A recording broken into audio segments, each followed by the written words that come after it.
Something. Hello, chat. It's me. I did a whole great poem earlier. Can you hear me now? I got Is it the on my end. stream functioning? I'm waiting for. Hey, okay, great. Just pretend that this was a really seamless introduction and nothing ever bad happened, okay? I'm gonna. Here we go. Welcome to Game Master Monday Live. We are so glad to have you here in our hive. Tonight we are playing a game you can lose, a Call of Cthulhu game in search of Dr. Seuss. My name is Grant, I'll be your keeper, and your name is Chat. So happy you can be here. We are raising money for LA Project Hope, a wonderful cause, so donate, you dope. But enough about me and enough about streams. Let's meet our people. Let's hear how they scream. A multi-award winner, though he never would gloat. Say hello to Adam from 5GMs in a trench coat. I'm Adam, and I'm going to be playing Samson G.E. Hamsford. I tried to think of a rhyme. I had one, and unfortunately I lost it on the second time. Hey! At making me laugh, I'd say he's the bester. Say hello to Casey from RP Jesters. Hello, I am Casey from RP Jesters, and I'll be playing Fitzgerald Stowe. He's quite in the know. Now we're playing big brain games. I could have sworn we'd met all the folks in this boat, and yet there sits Kim from 5GMs in a trench coat. Oh, hey, that's me. Hi, I'm Kim. Tonight I'm playing Julie Who's It, and I'm just here trying to figure out what's going on. If you're not watching their show, I fear you be daft. Please welcome Maldwin from the podcast Mythcraft. Hello, I am Mal and I don't have a rhyme, but I will be playing Cyrus Easter this time. I made it And work. yet you found it. For some reason, always last on my list, and for that I am sorry. Say hello, Ross from Blades of Mayari. Hello. Hi, everybody. My name is Ross. I'm the GM, editor, and co-host at Blades of Bayari. Tonight, I will be playing... What's his name again? Chauncey Chunks Espejo. I will stop rhyming now. Or should I say I'm I'll glad stop we got rhyming a hard cut off. Yeah. for now. No. Welcome, everyone. Like I said, we're playing a Call of Cthulhu game here tonight. I'm really excited to be playing with just 5 of my all-time faves here in the chat. Like I mentioned, we're raising money for LA Project Hope, which is really cool. LA Project Hope has done some cool things alongside Twitch, where there's certain monetary goals you can reach throughout the night, and every monetary amount will tell you what exactly that fundage is doing for people who are victims of the LA fires. So I highly recommend getting that QR code up there in the corner, donating money to this cause. We're going to be playing here for a couple of hours, so the window is wide open here for you. And while you're doing that, we're going to be spooking one another here in Search of Dr. Seuss. And I think it's high time I stop yapping and I ask everyone's favorite question before they do anything with me. Are you all excited? Yeah. Ooh. A lot of hesitant woos and yas. I thought that sounded pretty sure, all right. Everyone does not know what I have in store for them, so they've been very antsy this week. Without further ado, let's get going. You 5 are interns for the Ferncrest Times, a newspaper in La Jolla, California. Your editor-in-chief, one Miss Kathy, received a note on her desk early this week saying that famed author and children's idol Dr. Seuss is still alive in his home in La Jolla, which can't be possible because 30 years ago, Kathy herself wrote and starred in the documentary that chronicled the entire life of Dr. Seuss just after he passed. So she has decided to send her 5 most interns to clarify and settle the matter once and for all. You are all currently standing in front of the front door of Dr. Seuss's La Jolla mansion, and I'm going to give you all an opportunity to tell me who you are, what's your vibe, and how you like your fellow interns here. I'm going to start with you, Adam. Tell me what we see when we see Samson G.E. Hamsford. So Samson, you see just the playingest of a man, just your average fellow, a nice little kind of swoop, not quite comb over, a full head of hair, but combed over, so it doesn't look great. A nice little polo, 19, 20, relatively fit, just stock photo fella. And he loves his fellow interns. He loves everybody. He's just trying to have a good time. He's here to vibe. He's here to hang out and to get where he's going. It's what we're looking for. What would be the most Samson-y thing you could say before we knock on the door to Seuss Manor? How do you address your fellow interns? If Dr. Seuss is alive, do you think that he would give me a job if I shook his hand well? Because that's my dad always said that like a good handshake can get you a job, and I figure if I shake his hand right, he'll give me a job. What do you guys think on the scale of that? What do you guys think, and I land on that? My dad did tell me that too growing up, so I think you've got a pretty good chance. Yeah, I mean because it's true. it's how I got this job actually. So Oh my gosh, me too. yeah, really. Yeah. You'd be surprised how far a good handshake could get you. Yeah, my dad took some people out to lunch. I shook people's hands, and then I got a call, and they said I had the job. So great time. And who better to give experience on finding employment than one Mr. Fitzgerald Stowe? Casey, tell me about Fitzgerald. So, Fitz is 5'4". He's kind of on the thinner side in general. He has a little bit of pepper clinging to his mostly salt hair at this point. He was a big-time lawyer, later judge in Boston, but his wife kind of wanted to move out of the hustle and bustle of the East Coast, move up over to the West Coast. So they recently moved over once he retired. But he's never the type to really be able to sit still, so he decided to take on this internship. And got it with that nice firm handshake there. And yeah, he's excited to be working mostly on political case or mostly on like legal cases. But I mean, the legal implications of faking your own death are very interesting. What's going through Fitzgerald's mind, knowing what his forte is at the newspaper? What kind of things is he thinking and talking about before you knock on the door? All right. Now, I've definitely seen a few times that there's a bit of a... Whenever someone fakes their own death, usually they're a bit jumpy if you kind of call them out on it. It is odd that he'd be staying at his own place rather than going into hiding anywhere, but just be ready for anything. And then, Kim, would you say that Julie Who's It is the type of person who's ready for anything? What's her deal? So we see Julie standing at this door amongst her peers. She's around 5'5". She has like black bobbed hair, large round glasses. You can always find her with a pencil lodged between her left ear. And she's wearing some sort of colorful cardigan today. Who knows what color of the rainbow she's decided to do. Maybe it's all of them today.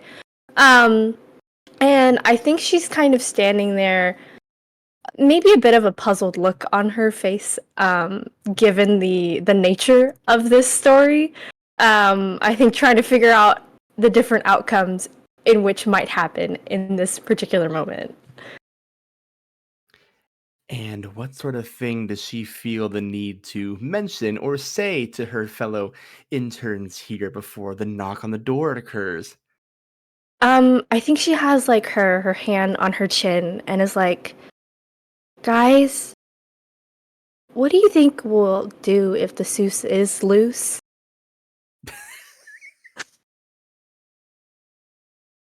Well, I would say that we'd probably write a story about it. I guess you're right. I just hope he's not a ghost. Ghosts kind of give me the heebie-jeebies. Oh, that's fair. Cyrus, you, my friend, have been listening to everyone kind of give their 2 cents on this case. You've had a few thoughts shared. Tell me about Cyrus. What's their whole deal? Yeah, Cyrus is 28. They have like medium length brown hair, kind of mousy colored, that they keep constantly in a low ponytail. And they have one scrunchie in their hair, one scrunchie on their wrist, just in case it falls out. And they've got really thick bangs just all the way across. Um, may have cut those bangs themselves. May not be honest about it if you ask. Um, and they've got a button-up shirt that is buttoned all the way up to the collar, and they have their sketchbook out. They're trying really hard to emulate Seuss's style. It's not going well. All they can do is hyperrealism.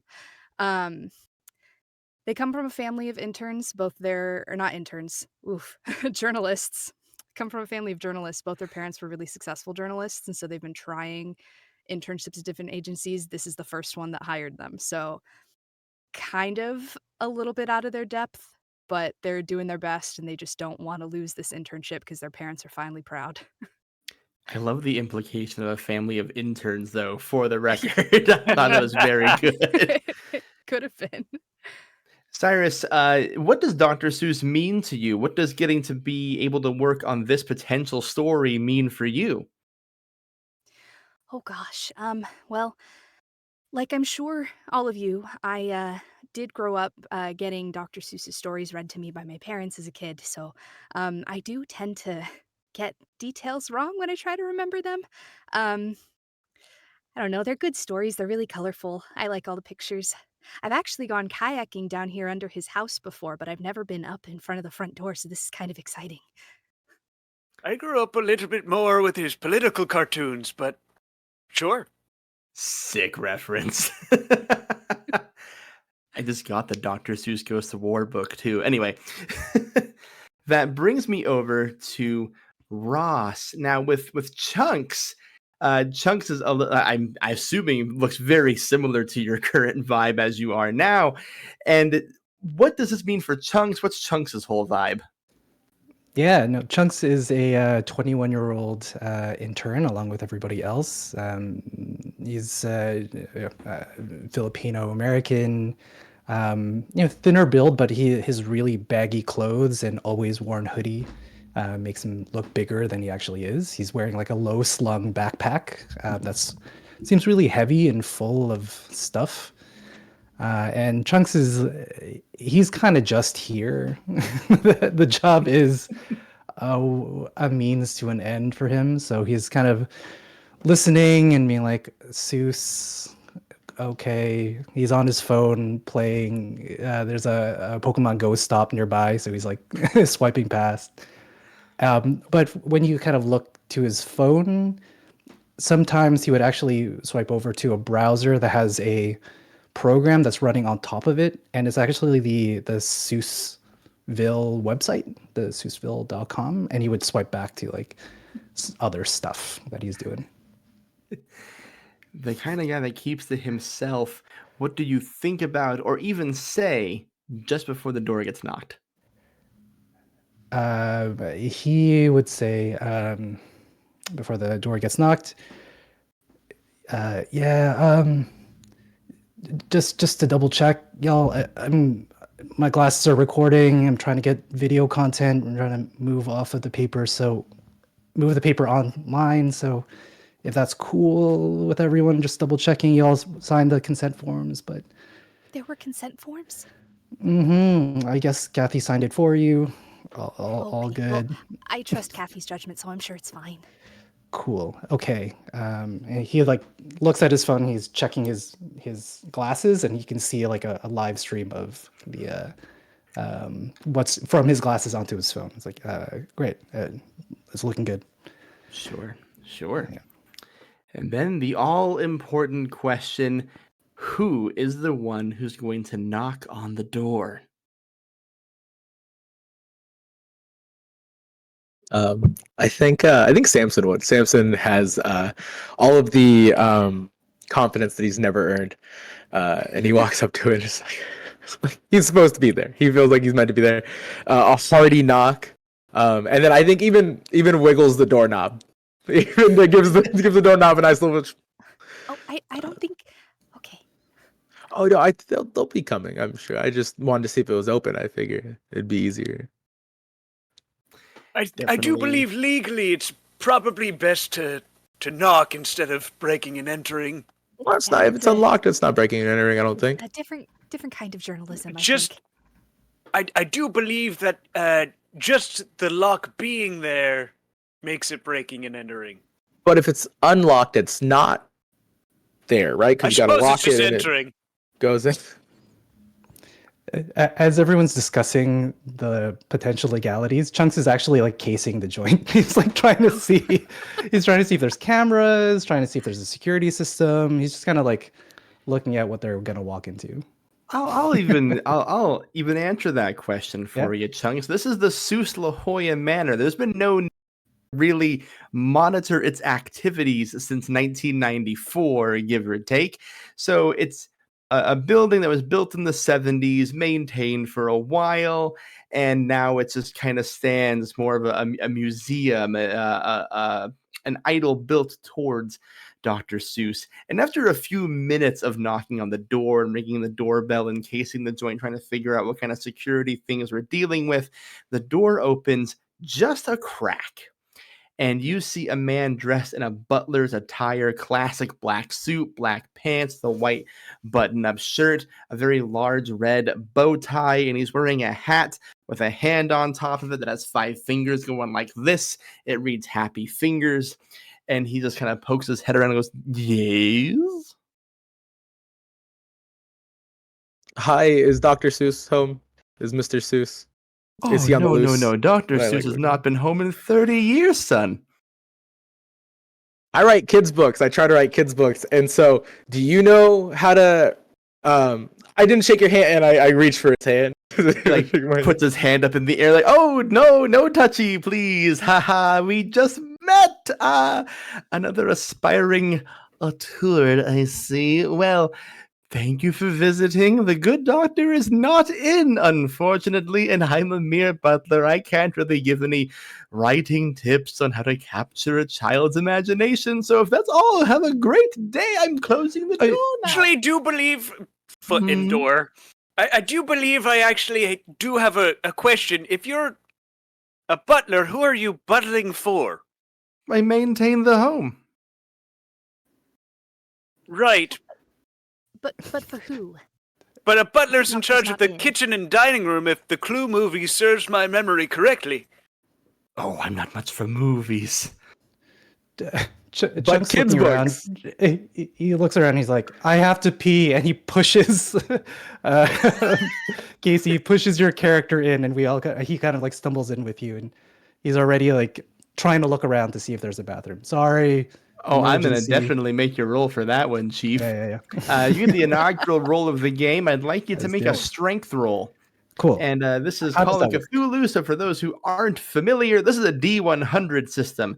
Our players all have various numbers on their sheet. The goal is to roll under that number with your 2 D10s. So in your case, Ross, you have a strength of 50. You want to roll under 50 for this to be a success. You'll also have what's called a half success and a 5th success. If you roll under those lower numbers on your sheet as the number goes down, the better you succeed. Low, good in Call of Cthulhu. Low, good. Okay, here we go. I have a 42. 42 under 50 passes. You overpower your own friend, and the butler standing in your way. You see him cartoonishly wave his hands in the air. He goes, whoa, all right, okay. Had I known you'd want a tour, I could have obliged. Well, you said that we're aspiring tours. Oh, one of you certainly is. So a tour would be good for us. Tours. A tour for the auteurs. Very good. Chunks is like looking at his phone. He's seeing if there's like any like reaction to his like stupid jokes. Shit. Okay. Trying to see if the stream is saying anything. Yeah. Getting nothing. It's all right. Well, welcome to Dr. Seuss's home. You see like a long staircase coming down into like this work area. It's kind of a little bit of a mess, but like in the way that like an artist's nook is a mess, not in the way that like, oh God, friends are coming over, quick, clean the kitchen kind of a mess. You see like some scattered drawings. You see taxidermied heads on the wall of Dr. Seuss looking creations. These are real, by the way. These are actually in Dr. Seuss's home. So you have like imaginary birds and imaginary moosin and things of the sort along the wall. There's a large painting of a sunset against a wall. There's a work desk and, of course, a large pedestal with a blue book that is closed on top of it. And you see the butler just kind of like tidying up a little bit. Clearly hasn't been doing his job. And he says, well, here we are. His writings, his drawings, his desk. Now scat. I think you've seen all you need to see. Have a good day. Oh, well, Would it- that's not a very comprehensive tour. It doesn't. This is all you need to see. What do people want to know about Dr. Seuss? Where he used the restroom, where he slept? No, the drawings. There's the writing desk. It's fine. That does actually sound fascinating. No. We don't need to see any of that. Plus, I can't get into those rooms anyway. Also, Chunks had to use the restroom, so I figure you just might as well just like walk us there. There is a lovely 7-Eleven, I believe, at the foot of the hill, and they give you keys to everything you can dream of in there. You have to buy stuff, and I don't want to buy stuff at 7-Eleven. Chunks walks over to like an expensive looking chair. He's like, "Is this the restroom?" And he starts to That like, is an settle in. expensive chair. I don't think.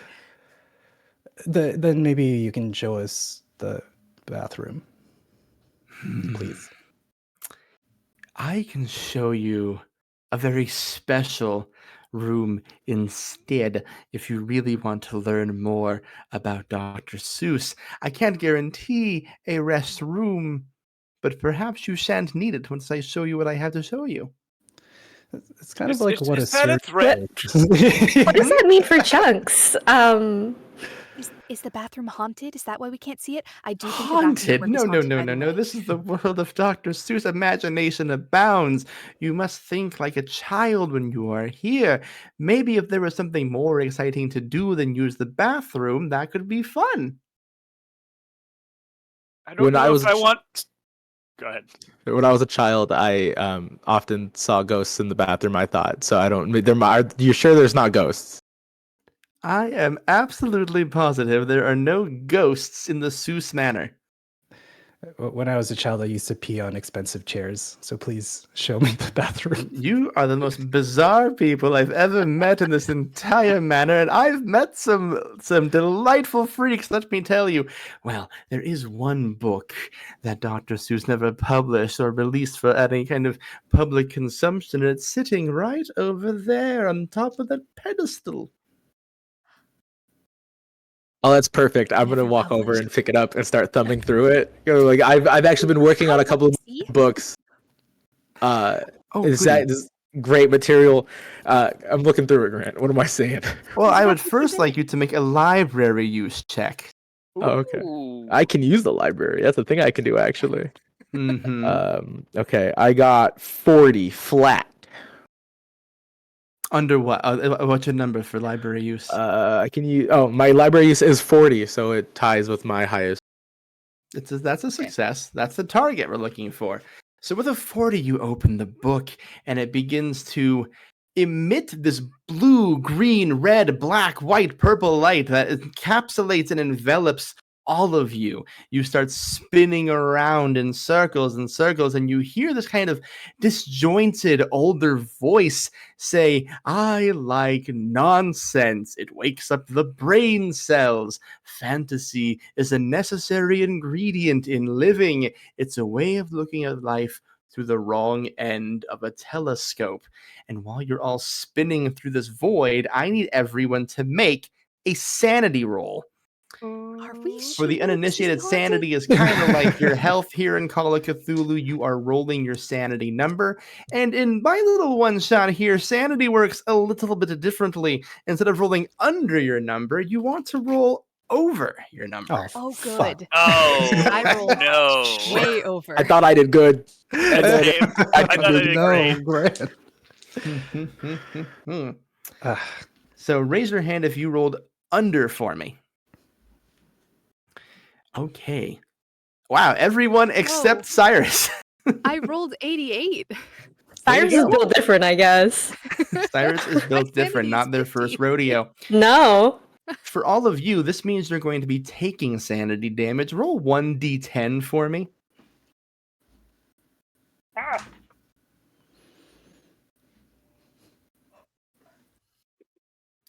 Four. Take 4 damage chunks. One sanity damage to Fitz, 3 sanity damage to Samson, and 3 sanity damage to Julie. When the spinning finally stops, some of you dizzy, some of you wondering what's going on, one of you chill, whatever. Somehow. This hasn't happened to you before.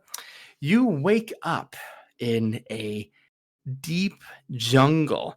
You hear the sounds of birds twerping. You see very colorful green grass underneath your feet. You see flowers and plants of colors that don't normally have those types of colors. Dandelions that look pink, tulips that look blue. Are tulips blue? I don't know. I'm improvising this a little bit, but you get the idea. The flowers are colored weird and cartoony and wrong. And when you turn around, you see your butler friend standing next to you, holding an umbrella like a cane on the ground. And he goes, well, I guess that satisfies your curiosity then. Sammy, what Cyrus- did you do?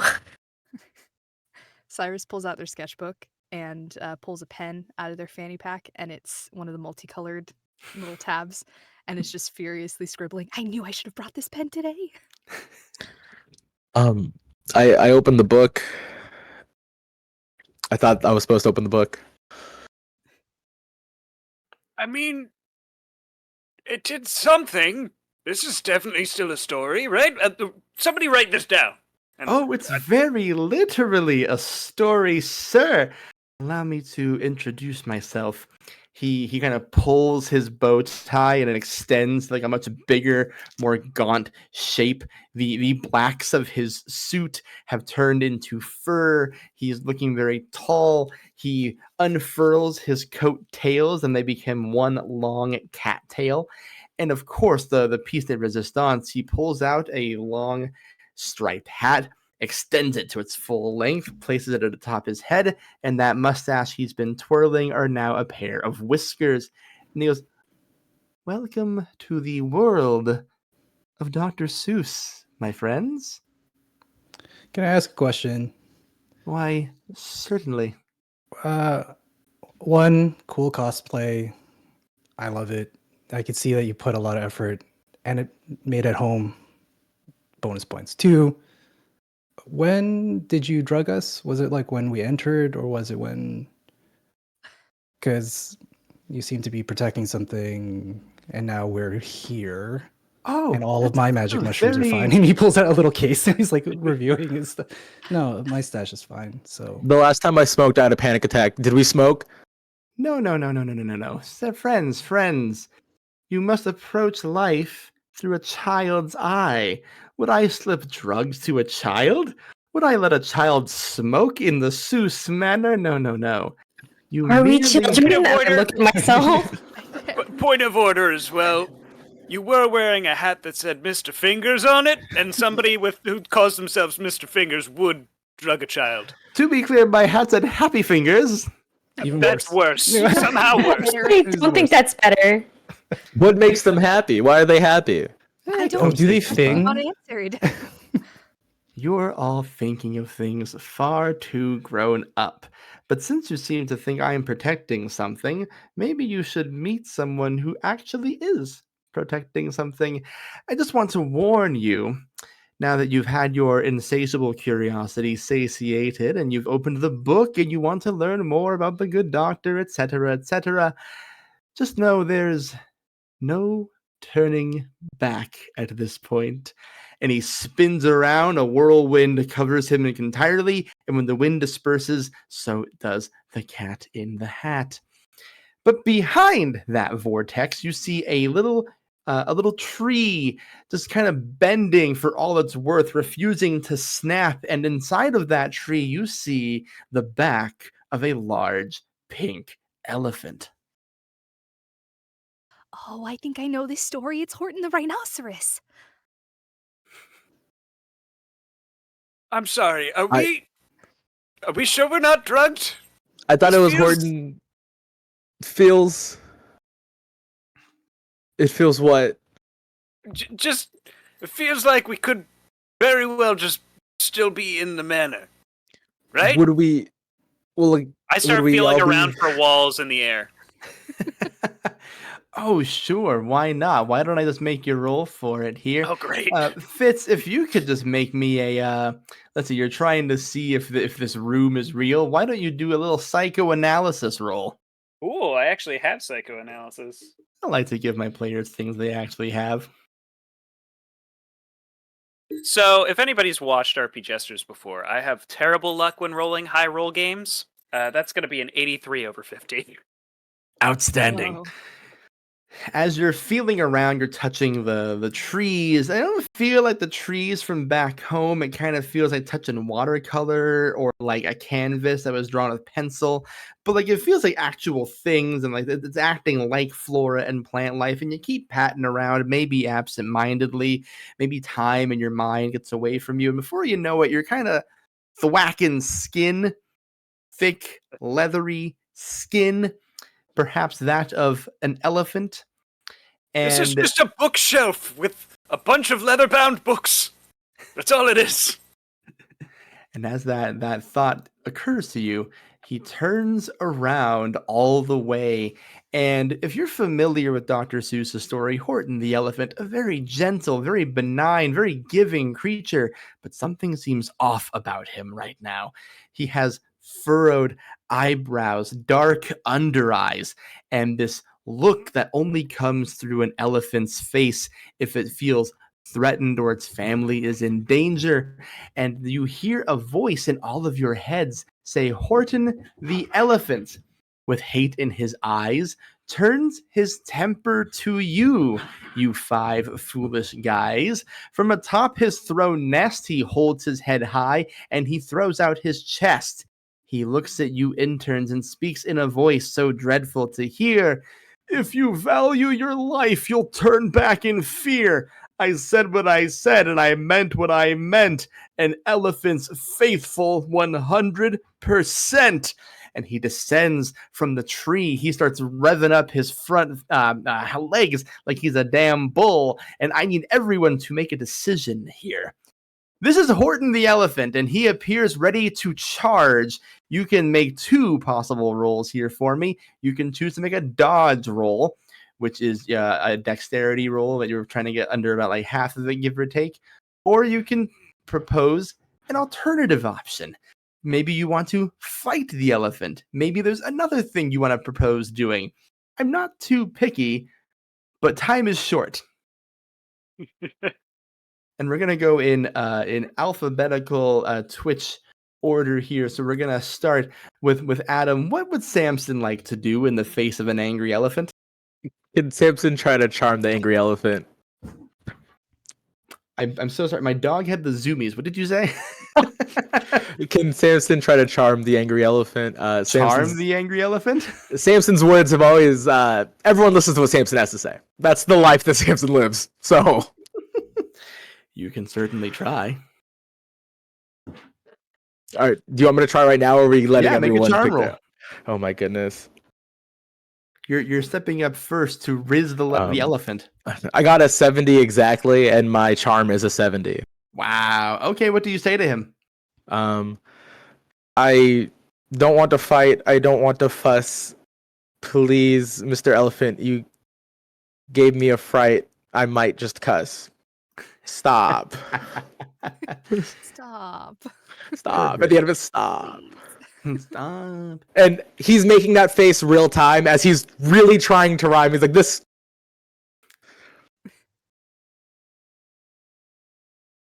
That's it. That's all I do with my charm. I understand. I'm gonna make a quick roll for Horton here to see if a regular success is enough to help him chill out a little bit here. Oh, wow, okay. I rolled. Listen, it's a very small number. I'll just say that. You see his eyes just kind of like start glowing red a little bit. He's like, I'm sick and tired of people telling me what to do. I'm my own man now. I can spend money too. Casey, what does Fitz do? Fitz is still, I think, pretty insistent that this is a trip. Whether or not where this voice is coming from, I think he's a little bit confused, especially the one in his head. But in regards to the elephant in front of him, I think he's gonna turn back to Samson and just be like, "I don't know why you're arguing with a bookshelf," and he is gonna try and disbelieve the elephant. It can't hurt it if it's not real. A simple matter of not believing in him. Well, let's see. To see if you can hang on to that belief, how about you make me another sanity roll? Sanity. Oh, good. I'm glad it went down by so much. That. What is the? I think that's a double zero. Yeah. So that's only going to be a 6. There That's you go. not that. Well, it's insanity. You got to roll over. For the damage ones that I have planned, those are my little tricky guys. This is just seeing if you can hang on to your Oh, sanity. So I'm good. taking I'm glad. under I as got a good nervous. thing here for you. So whether or not this actually protects you or not is up to you, but you are still under the belief that this is not real and that is a bookshelf. Yep. There's no need to argue with it, Samson. It's just a bookshelf.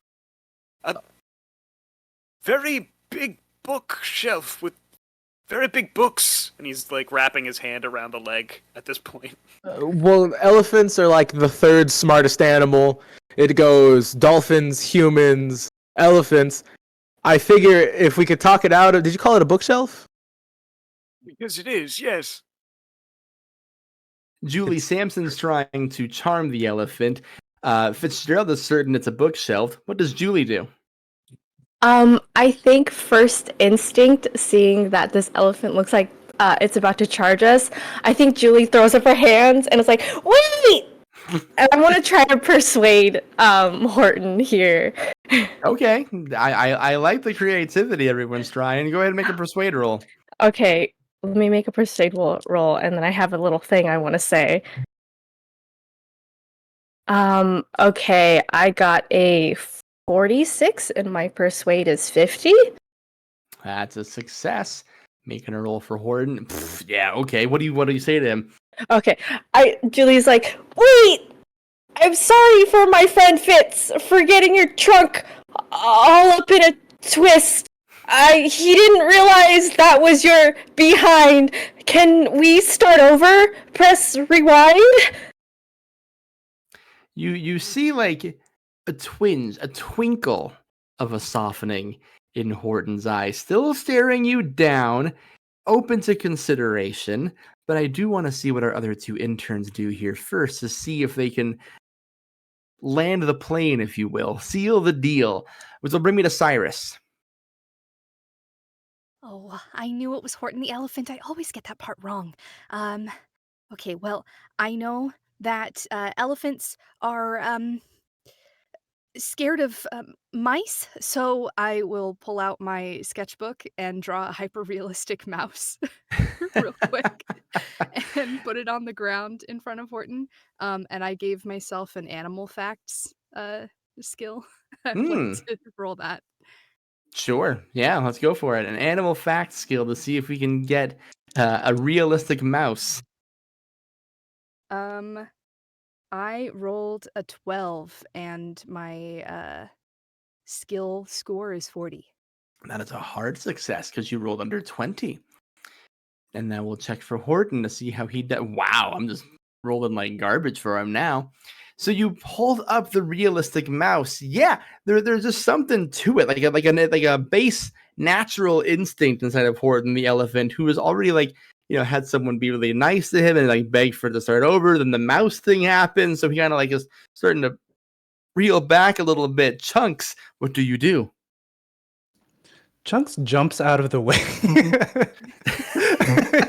I think his first reaction will be to jump out of the way. Yeah, make a dex roll for me. Sorry, y'all.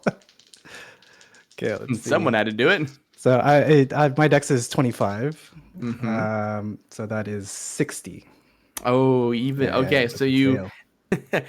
you begin to jump. You don't get much distance. You don't get very far, and which is going to bring me to Horton. Horton hears you, Julie, and he sees you, Cyrus, and he whispers very faintly, so only you two can hear, and says, "If you turn back now and never come back, I will spare you."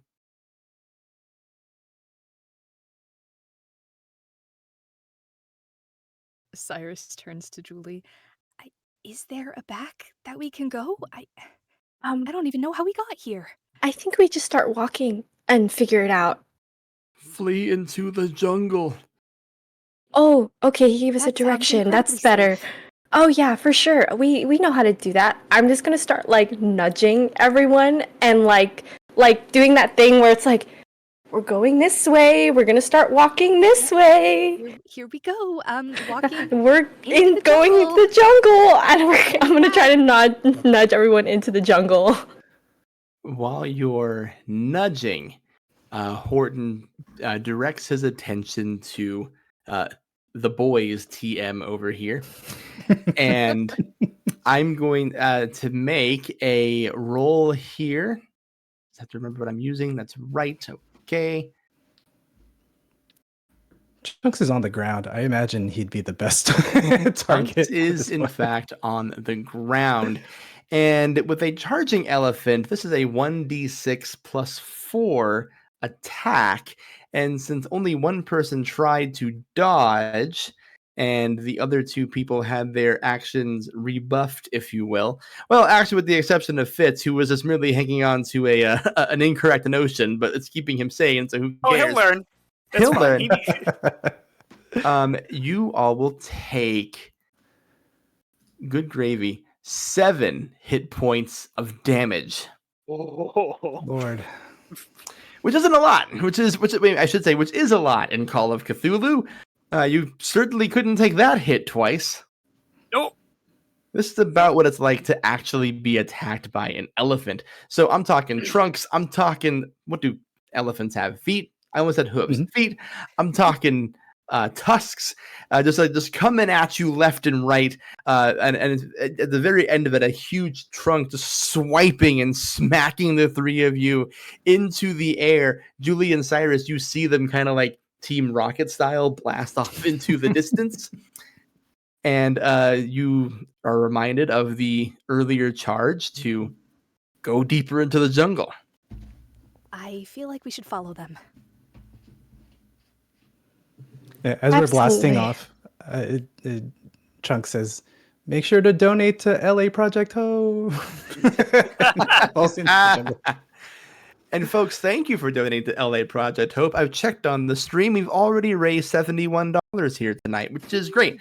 All those funds go directly towards specific goals. So with $71, we've already seen a box of baby wipes be purchased, personal hygiene items, a hygiene kit, hand sanitizer, clean water for a week. So quite literally, every dollar amount makes a difference for someone recovering from the fire. So donate today. I don't have any special rewards or benefits for you. The reward is helping out people in need tonight.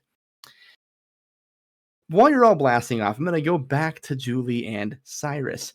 You head further into the jungle. You keep walking for a while. You're trying to see where the boys are going to land. And you eventually get into a clearing where you see one tall, gangly blue bird kind of shivering with fear. and 3 gentlemen in safari outfits with hats that cover their eyes and like a little bit of their noses, big bulbous noses and mustaches coming out, and they're all cradling around a single large gun.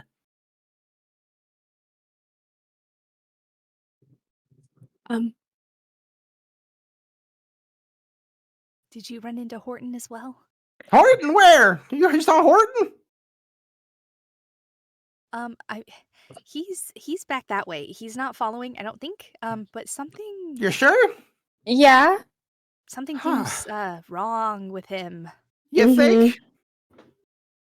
He got mean. What do you mean he got mean? He got mean. When did he get mean? I don't know. It's, maybe like 15, 16 years ago. I asked him to watch Whoa. my egg, and it seemed fine for a while, and then I came back to get it, and he was a real pill about it. But like we, resolved our differences, and then he got mean. That's a long time to be mean. It is It's a such very a long time time to be mean. We had so many like great animals in the jungle, and everybody was like have a happy, kind time, and everyone's trying to get him out of this mean streak. Has been eaten or killed or both. It's just me and those freaks now. Have you tried Have asking? you seen? Oh yeah, asking. Why didn't I think to ask? 15 years, never thought that. Of course. Did he ever say anything? He talks in those weird rhymes. He's always clutching that dandelion in his trunk. He's sitting on my egg. He's just mean. Your egg still hasn't hatched? No. It's That's a been very long incubation period. Yeah, it's waiting Incredibly. for me. I'm its mother. It's waiting for me to hatch it. Is that how that works? We have an elephant that eats people. You're right, my bad. I think all bets are off. Mhm. Have you seen 3 other interns maybe flying by? As you say that, the 3 other interns crash into this scene. There they are. You mean them? Perfect. Welcome back, Samson, Fitz, and Chunks. This Oh, this my can't be goodness. real. It Fitz, can't. Fitz, well, that wasn't a bookcase. No, it wasn't. But if that's real, then oh no. Hi. Hi. Are you one of those birds that twerp? I'm of a tweet kind of bird. I heard birds twerp here. I think Where the are kids we? call it twerking. My skin crawled the minute you said that, Fitz. I've heard colloquially it's also called yiking in some places. I can't be yikes. positive. Oh, yikes. The bird looks at Julie, and Cyrus is like, so these are your friends or whatever? Colleagues. So not friends, Colleagues. colleagues. Colleagues. Sure. I think I heard that word when I was traveling around Florida. Well, hi, welcome to the jungle. We live in perpetual fear of being murdered by a vengeful elephant. My name is Maisie, and these are the safari guys. Maisie and the Safari Guys. That sounds like a band. If only we could play music. You can't play music. No, it makes him angry. What doesn't make him angry?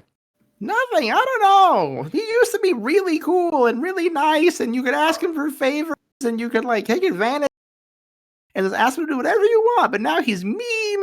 Now he's always talking about getting what he owes. How he's a star now, and I just don't get it. So wait a minute. You were taking advantage of him, and now you're upset that he's being mean? Who gets mean about that for 15 years? It's kind of like a be passive aggressive for a week situation and reconcile, which I did. Well, How long were you taking advantage of him for? Because it could be like an even amount of time. Well, I laid an egg, and then I got tired of sitting on it all day, so I asked him to just babysit it a while I went on vacation.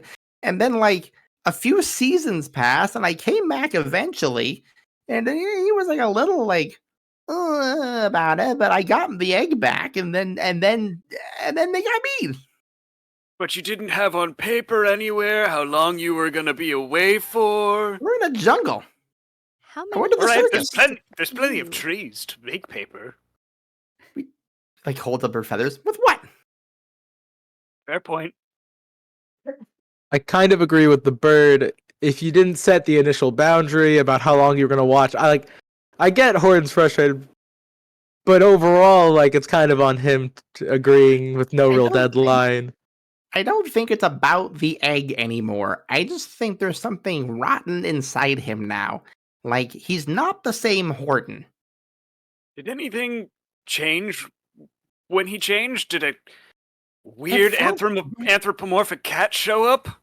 It felt really sudden. I don't know about a cat, but just like one day, he just was like this, and he was like doing ninja moves, and he was like talking more than ever, and he was just really adamant about that damn flower in his trunk. And then the meeting started happening, and it just happened all of a sudden, all at once for us. I wonder if he was fighting off ghosts. Well, hold on. You know the story, right? The flower in the trunk? Maybe it's the Who's? The what's? The The Who? No, Where's? no, the Who's. Wise.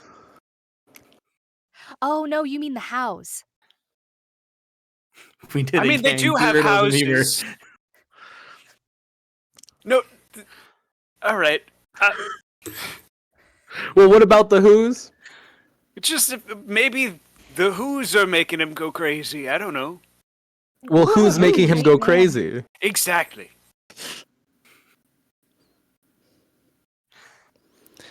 Sorry, bird person. You said he wants to be a star?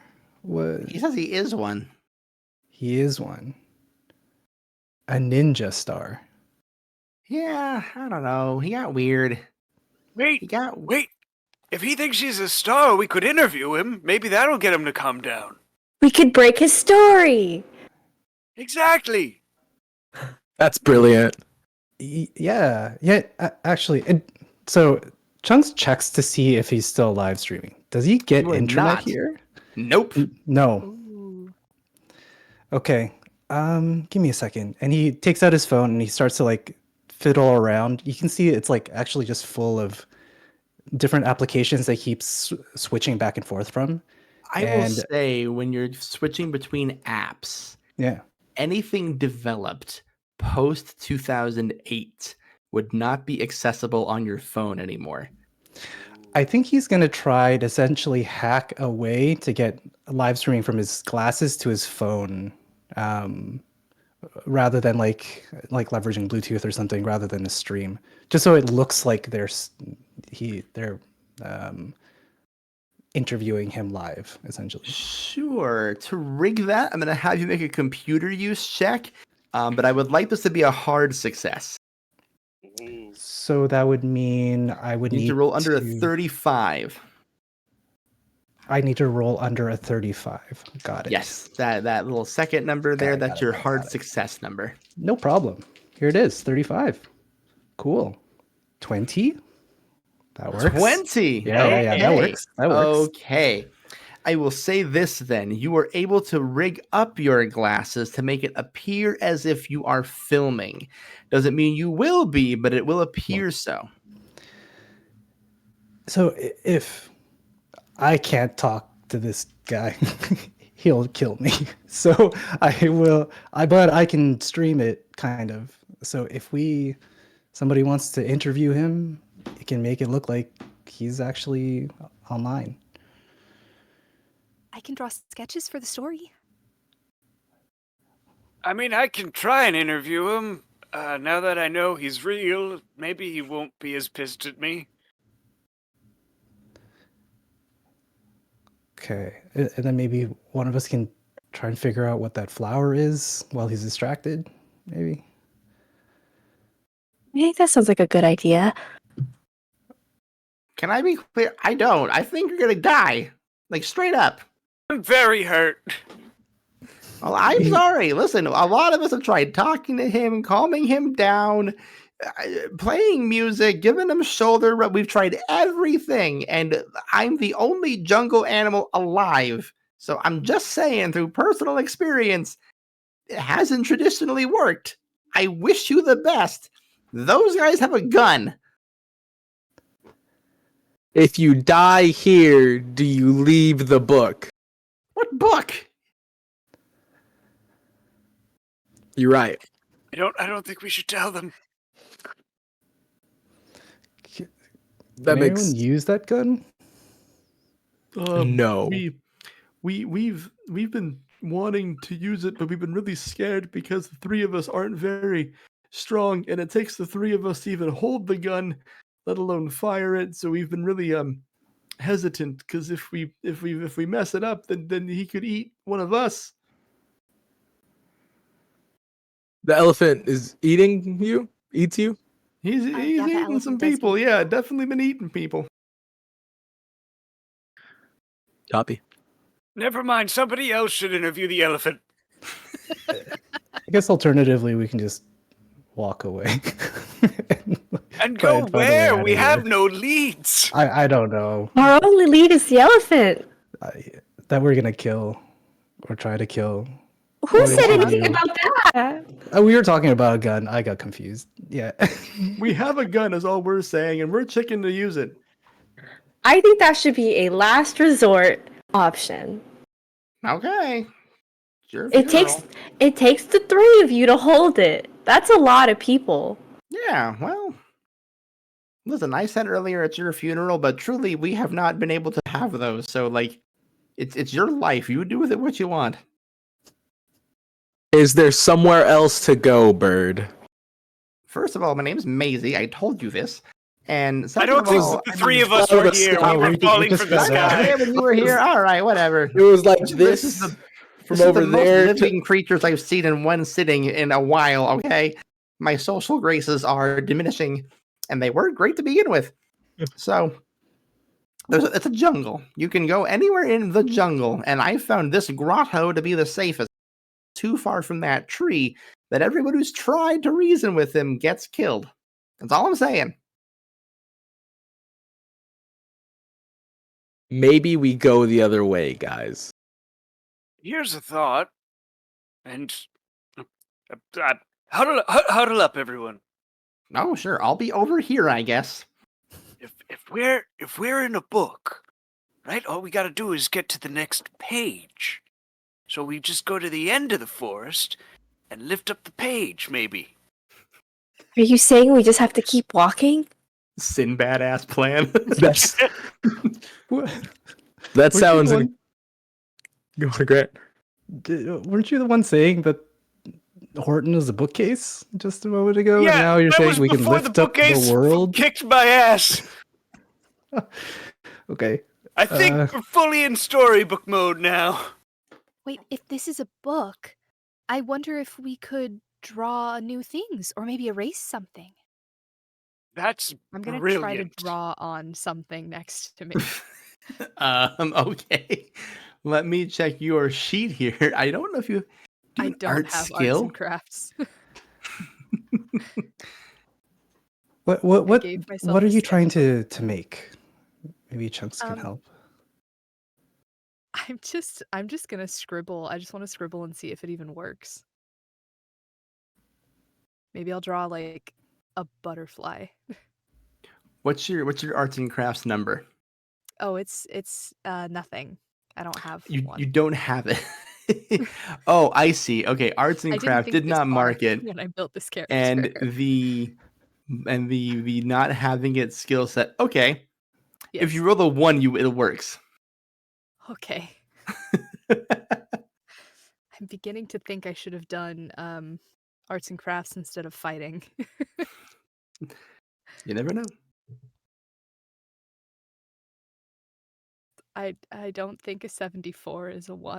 Not quite. Not quite. I will give you this, however. How about this? Anyone who is able can make a spot hidden roll. Everyone should be able to make it, but some of you have a better number in it than others. If you don't have it marked, you have to roll under 25. Let's go, Chunky Boy. I did it. My spot hidden is 70 and I rolled a 20. Cool. So I'm hearing some successes is what I'm hearing. It's 17, so hard success. Great, great, great. Spot hidden roll. Out in the distance, you can see Horton. And I've been saying spot hidden, but this is going to be more like a here hidden roll. If you listen closely and you close your eyes and you tune into the sounds of the jungle, you can hear these faint voices coming near where Horton is. And they say little tiny things here and there like, "We are here." Or you can hear Christmas music. Or you can hear little tiny horns playing in the distance. And you can hear the maniacal laughter of some creature, all very faintly, all very tinily, and all near where Horton is standing. If you think about it a little bit further, you can probably suss out where the next place to go might be. Back to Horton? So Chunks has a mania called Cartocathesis, where he has a compulsion to see maps everywhere. So Yes. he's already kind of like, he has a mental map of the area already, and then he's starting to draw pathways to where this sound is coming from. He actually takes off his headphones so he can hear. He says, Fitz, you said something about like whose people, what are they like? What do they, who are these? Who's?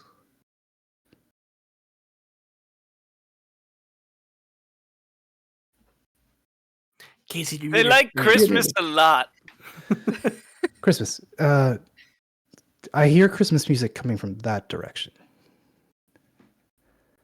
Yeah, they live on, if I'm recalling the story correctly, a speck of dust on the flower.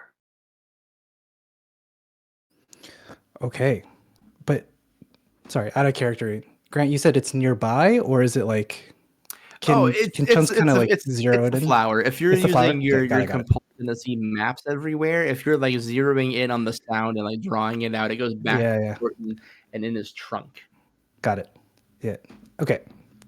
So, yeah, that if we can get the flower from Horton, maybe he gets his mind back. Because I'm hearing Jingle Bell Rock on that flower, like over and over again. It's crazy. I can hear it too. I think that would drive anyone insane on loop. Yeah. So we have now to. Now it's Michael Bublé's Jingle Bells. So they changed it. We have to stop them from playing Christmas music to make Horton happy, is what you're saying.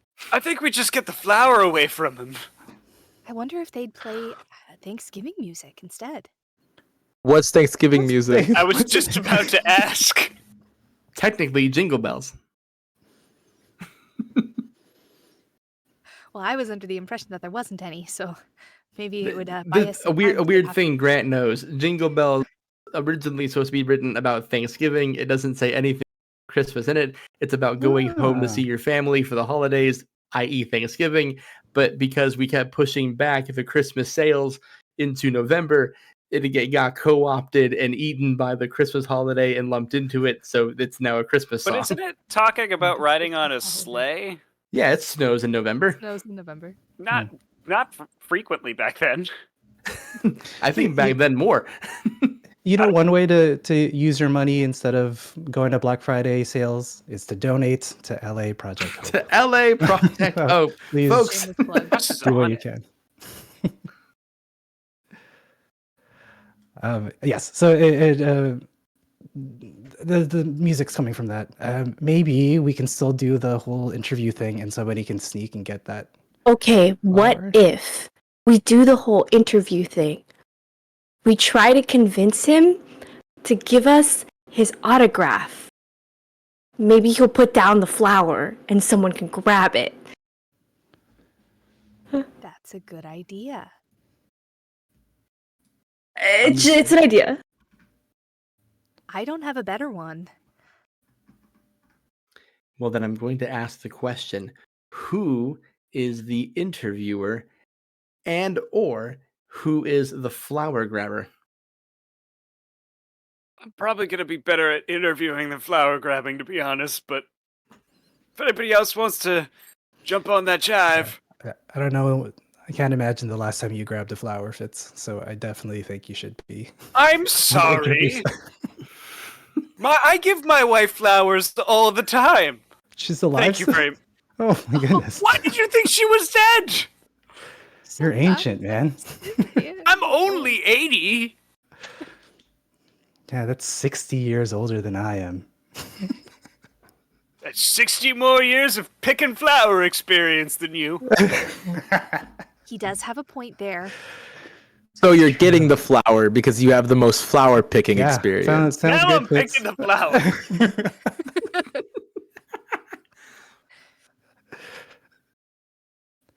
All right. We go into the elephant. Yeah, let's Wait, do it. But who's conducting the interview? Yeah, if he's grabbing the flower, who's doing the interview? Well, he doesn't like the three of us, so I think the people who no. didn't get hit with his trunk might do better. Mm.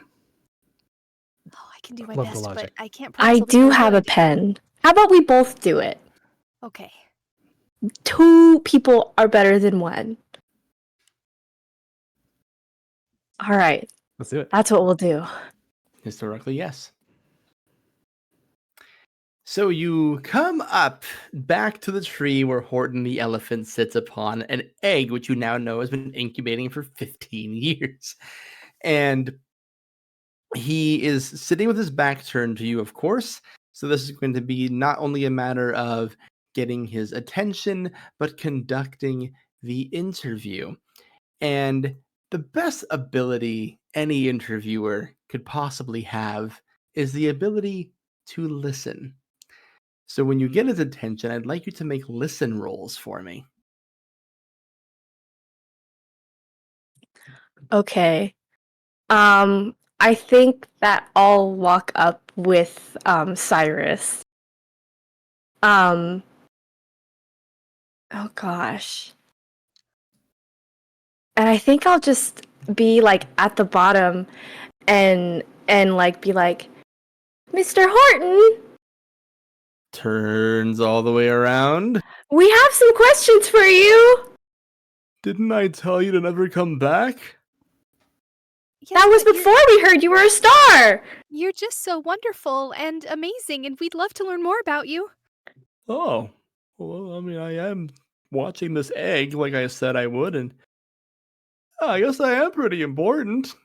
Mm-hmm. Very important. Make that listen roll for me. Okay. Oh gosh. 12. I My rolled listen a is 60. 28.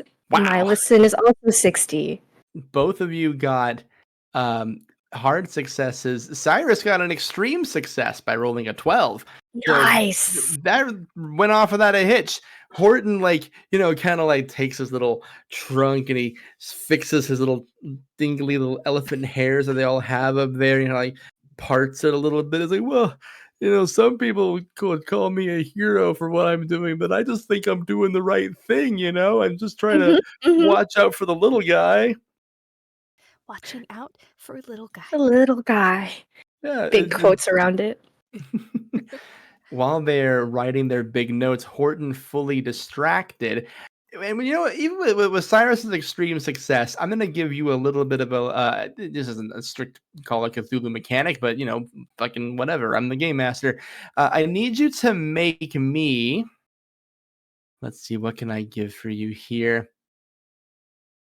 We're going to call this a dexterity roll to see if you can take this flower from him. Right. I'll even give you advantage on it. What? That's great. Because of that Let's see if it extreme matters. success. Why not? Why It's for not? charity.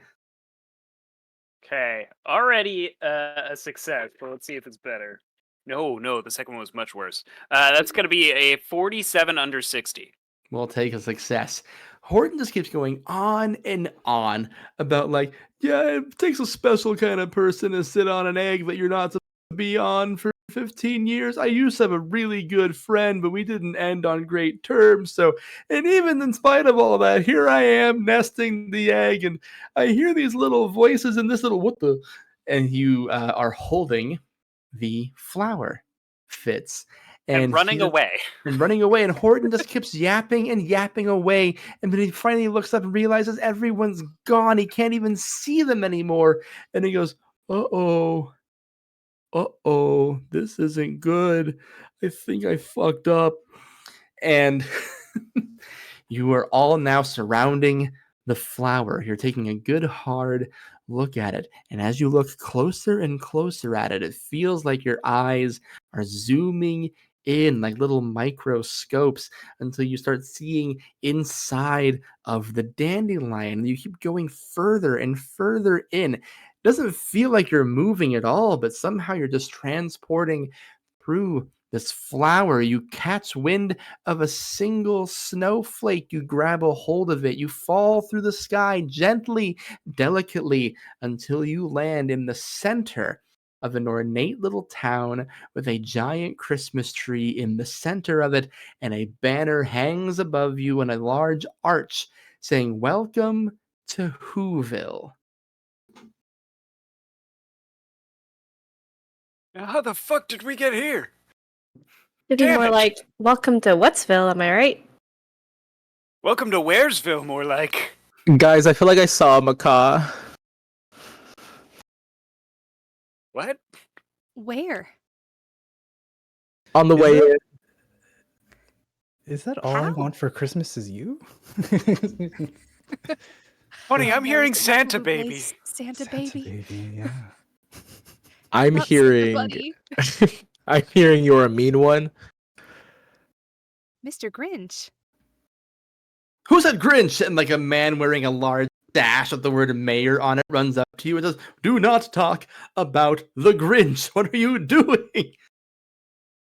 But you My just said it. apologies. Ah! You're right. I did just say it. Ooh, it's so hard to keep track of all the new rules as they keep coming up. Like what? Like what new rules so we don't break them? Like, okay, hi, I am the mayor of Whoville, and I'm supposed to be the person in charge of keeping everyone safe, but sometimes I'm not. Sometimes I'm not supposed to be here at all. What do you mean by that? I mean, I used to not be the mayor, and then I was the mayor, not the mayor anymore, and it's hard to keep track of where I'm supposed to be at any given time. I'm here today, I have the mayor sash, I exist today, but sometimes I don't. If you want, I can wear the mayor sash and No. can. It has to be me. It has to be me. We've never had an election. I've been the only mayor. Well, no need to be a Grinch about it. Just shut up. Shut up in your face. How many times can we say that? Deeply confused. Listen, all the Who's down in Whoville are pissed off as hell. We've been having issues with the Grinch, and you honestly want us to think he's quite well? He's meant to be funny. He's not meant to be kind. He's a rotten old hag and he ought to be fined. But now they have him making jokes and big faces, and people really should know villains must have their places. And I'm supposed to remember the Grinch is bad, but sometimes the Grinch isn't bad. Sometimes he's funny and silly, and sometimes he's just boring. I don't understand the rules, and the Grinch is the one that keeps changing up there and invalidating my existence. Is that So a common thing here? No! Something weird happened, 5 years ago, and just it's been hard to keep track of the story around here. It used to be so simple. But then I remember things like I don't know, maybe the Grinch was a baby at one point, or maybe he lost like some kind of decorating contest. And then there's this little girl in town, and sometimes all she needs to be is a little girl, but then sometimes she just goes off on adventures and disregards her parents, which she also doesn't always have. Sometimes she has two parents, sometimes she has a single mother, and it's just hard to keep the story straight to the point where I feel like I'm losing my mind and wonder if I even am supposed to exist. It sounds like a really intense canon issue, and I'm not sure that I'm equipped to deal with that. All I know is the Grinch keeps changing, and as the Grinch changes, so does Whoville, and I'm worried it's going to happen again. This was confusing, but now it is a fascinating manifestation. How often do these changes happen? Is there a pattern? Things were perfectly stable for a long time, and then 25-ish years ago, the first big one happened, and we kept bouncing back and forth between the realities. And then about 6 or 7 years ago, the Grinch took on another form, and now the three worlds, the three realities are blending and blurring together in Whoville, and it's hard to keep everything on one consistent timeline.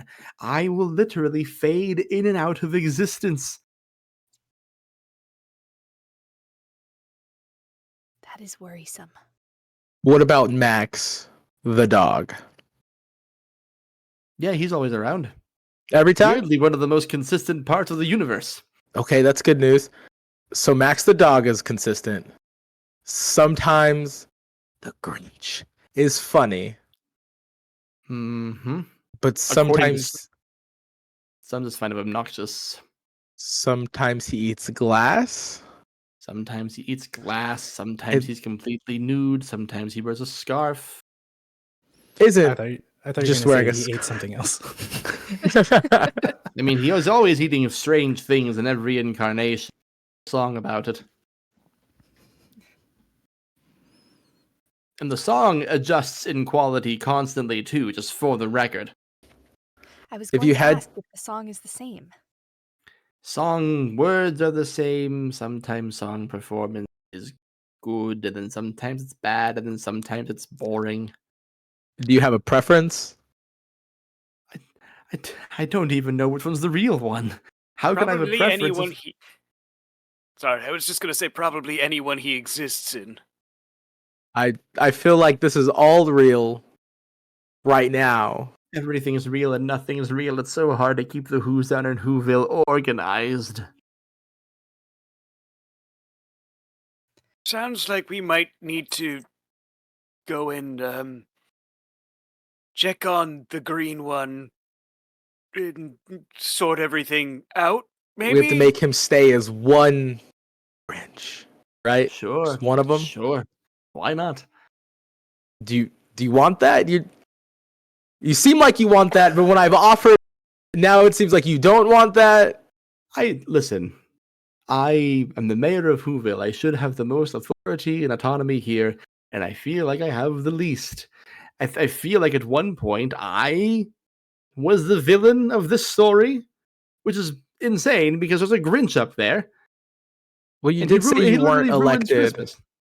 You Well, I did don't say you recall weren't. being elected, but I mean, I was. I must have been. How else would I have gotten the sash? Maybe Also you just put it on. plenty of mayors are corrupt, so it's very easily could be you are the My villain. whole platform is Christmas. I assume. I don't know. If I had Every to reality roll I the exist in is dice. Christmas happening.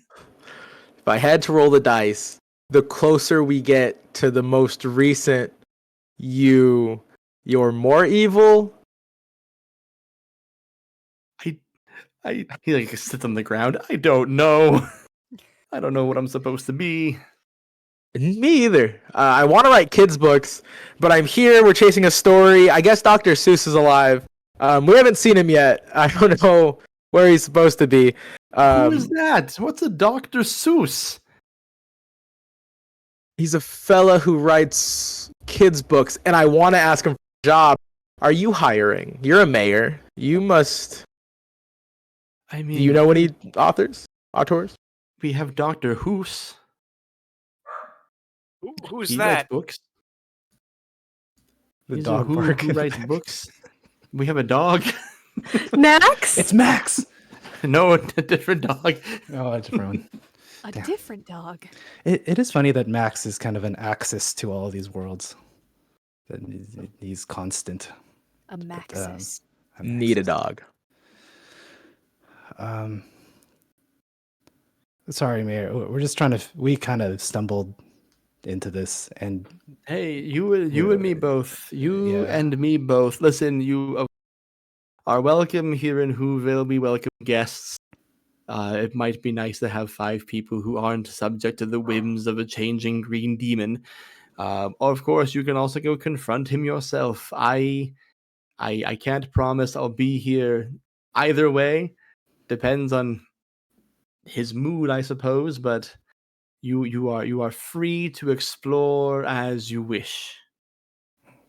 thank you. I think if we could have a moment to kind of figure out our next step, perhaps you can point us to a doctor who. My ribs are kind of. I can see what we bruised can and arrange. broken. As he starts to say the words, he like blinks out of existence for a minute. No man. Chunks, what'd you And- do? Looks like. He disappeared. And with that, since you would like a moment to discuss what you want to do next, we are at the halfway point of our stream. So everyone feel free to take a brief time out. We'll be back in about 10 minutes. Our co-producer Jenny will fade the screen for a moment. You'll hear the cool little logo for a little while. Donation link is still up. If you add in the chat, you can do so and continue to donate. Every dollar does something good for LA Project Hope. And we'll be back in 10 minutes. Toodaloo's.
welcome back to In Search of Dr. Seuss. Haven't found him yet, but if you're just joining us after the break here, we are still raising funds for LA Project Hope.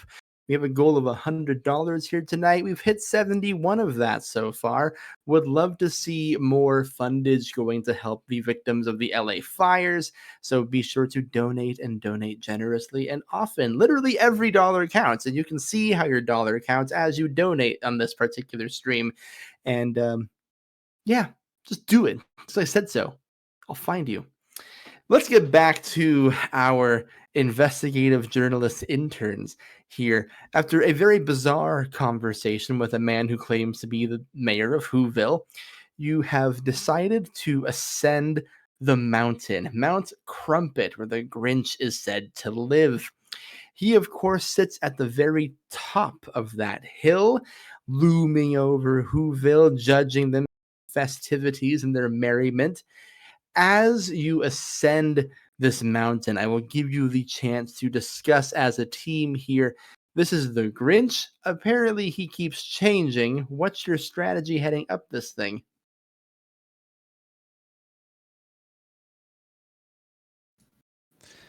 I guess more so the question is, what does the Grinch know where Dr. Seuss is? Maybe Or Dr. it's Hoos? in one of the worlds he keeps dipping in and out of. I think the real question is, why has he got to live so high up? Yeah, for starters, I don't have any climbing skill, so And it's really cold. it's really outside of my job description. Everyone made fun of me for wearing a hoodie in the middle of summer. Guess who's laughing now? It was just a choice. It was really warm. Maybe we swap per Grinch swap, so everyone has a Grinch personality. Kind of like we're all interrogating. I think that's the best option, as to not confuse us with what Grinch we're talking to. And it sounds like there might be 3 versions, and there's 5 of us, so we could... 3 Grunch-eye. Grinch-eye? Grinches? A bunch of grunches. A bunch of Grunches. The Gunch. Sure. Sorry. Now we're thinking like Seuss. No, love it. The real Seuss is the friends we made along the way. I thought we were just workplace associates. Well, sometimes some of us Real go out colleagues we made after. along the way. Wait, Yeah. you guys go out after work? No. No. Okay. Not Julie, too. No. I think it's a good plan. We split up into 3 teams and we try and get information from the Grinch. Hopefully he's not like Horton and he tries to kill us. But I cannot get hit by another trunk. Nope. No. Yeah. These old bones won't take it. You guys might be able to get hit by 1 trunk, but after that, you can't get hit by another trunk. Well, I suppose it's a good thing the Grinch isn't an elephant. At least not that I'm aware of. Yeah, but the mayor called him a demon. And he's pretty strong from what I remember. Yeah, especially when his heart grew bigger and lift up a giant sleigh. So It sounds like a cardiac situation. oh, Your yeah. heart growing. It's not good. It's not good. It's Maybe not we- good. No. Maybe that's one way we You can would take him know. out. We can just explode his heart from kindness. Oh, So we're coming at it with a kill him with kindness kind of vibe. I don't know. I just Are want we at the door, Grant? Everyone's looking like, anytime you want to pull us out of this brain session, man. we're walking and talking. We're walking, we're talking, and we're not at the looking down. Grinch's door. A lot of doors in this game. But before you open the door, I would like Cyrus specifically to make a spot hidden roll. Why me? Oh, because you have an affinity towards a certain kind of creature.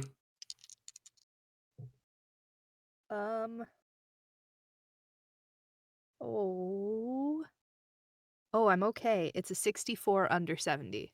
Under your 70. Near the front door, while everyone else is ramping up to go there, you can spot like a flickering, fading in and out. Looks like a little person, like a little girl, kind of near the front door. It's like she's got TV static on her constantly, just kind of like fading in and out. Like she has a very loose grip on this reality, but you can see her.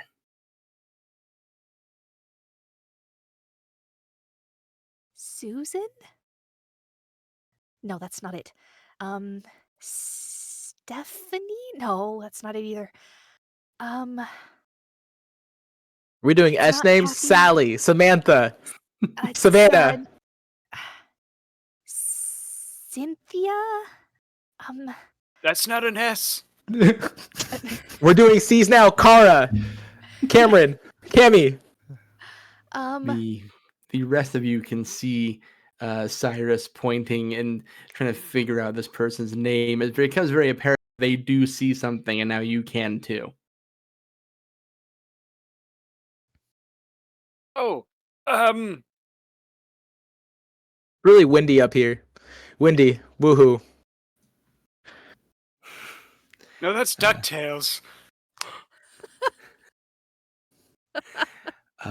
A faint voice speaks and says, "It's okay. I'm not worth remembering. Just turn back. It's fine." But your name, it's right on the tip of my tongue. It's fine. We're being erased slowly. It's fine. Some things are better when they're different.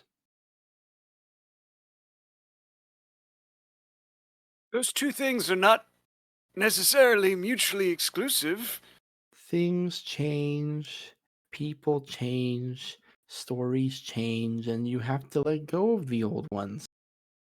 Well, you can always read the other book though. Like usually there's both books. You can This is why own you both. own your media. Own your media. I don't trust streaming. A My nice book was written a library. long time ago. You said your story was a long time ago? And now it's different. And now it's going away. And it's like she just kind of twitches in and out again. Does it Speaking of have to? Twitch, hey Twitch stream, make sure you donate. Save If this little every- girl by donating now. Donate. If every person Donate. watching this right now donated $10, we would Hey. absolutely crush our goal. That's And true. then Cindy Lou Who would live. Yeah. Cindy, that's her name. Maybe. I knew it was something like that. Was I saying that in situ? Just heard the I was like, voice what was on that the voice? I wind. heard a name. Just turn back around. It's the easier thing to do. Just accept that things are different now. I don't think I Okay, can but- make my way down this hill. Yeah, consider. What if they didn't have to be different? That's not up to us. Says who? Says Cindy Lou Who. And she fades out of existence. I was really hoping she wouldn't just disappear so quickly. What did you do to her? I didn't do anything. You made her so sad she disappeared. I mean, it's obvious she's some kind of ghost. Well, Chunks, how did you get a ghost? There's ghosts everywhere here. I don't understand.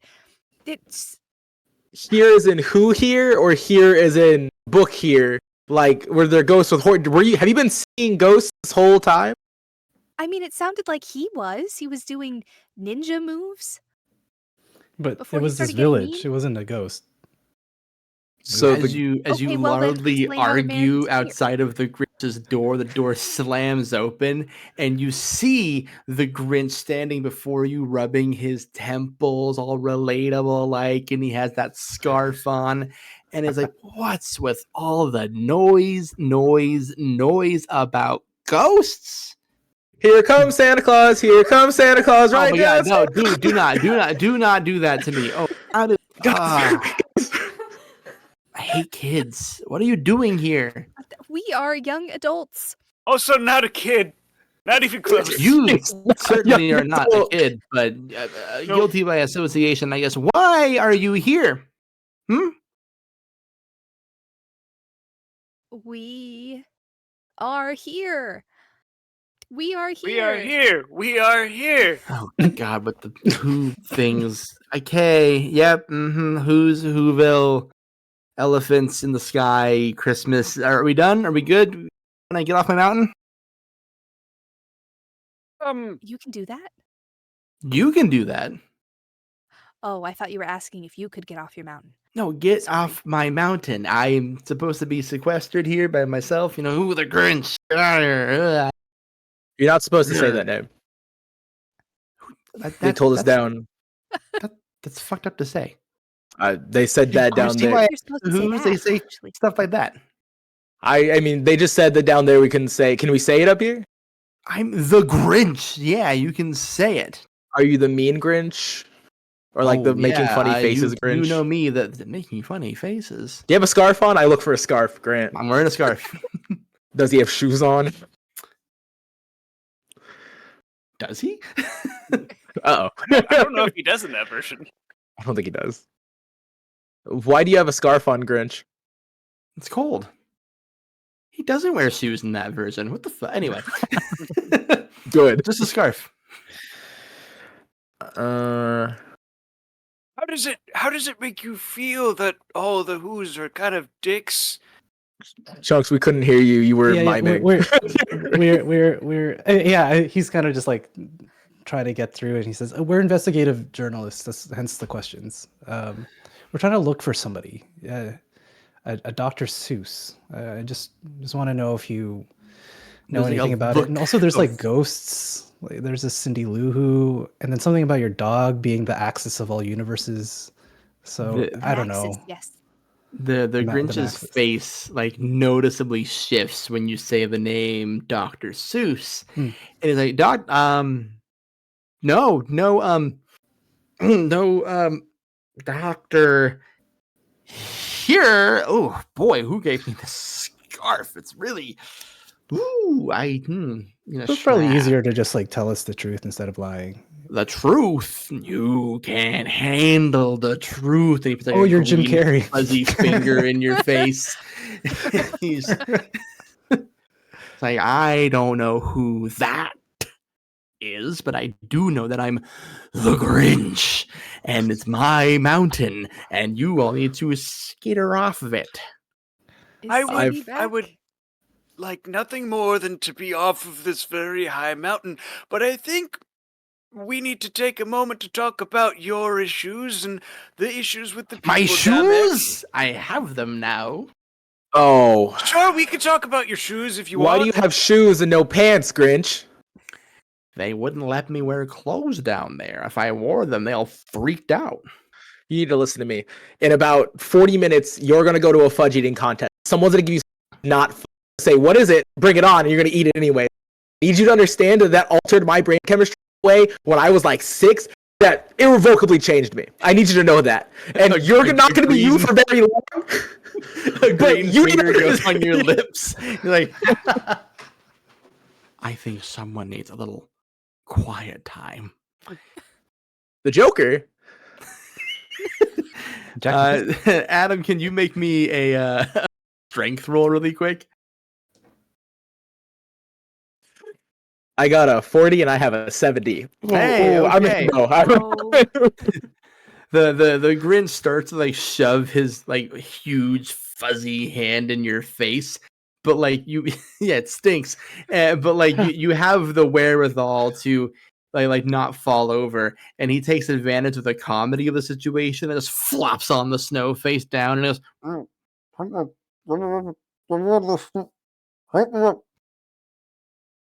We just what go was look for the that? doctor in there then? goes, "There's no doctor here." But if there was, where would he be? Oh, that's none of your business. See, here's the thing. The doctor wrote me to be kind of a dick and then gives me a bigger heart at the end of the whole thing. And now I get a redemption arc. I'm a hero character, you feel me? And I don't really feel like letting go of that. Turns out when you look at my story and you try to stretch it out, you start running out of ways to convince the audience that I'm just bad. And I kind of like my new lease on life. So if you all don't get off my mountain, I'm going to have to do something real grinchy to you. That's But not in very that redemption arc of you. exactly in that case, that'll just make you bad, which will then We're convince not here everybody. to argue ethics, journalists. And then, like, you see, like, a little twitch on his left shoulder start forming this little green back up a little blob that comes out of his shoulder. A new head is forming, and it looks hand drawn. And when he opens his mouth, it's a character from a bygone era that hardly ever talks. And he goes, "You are not welcome." And then on the other arm, other head popping up, the scarf coming out of the neck, dangling down below the nipple and such. And you see the other Grinch head coming up, and it's like, too late. We're a franchise now. You can't hurt us anymore.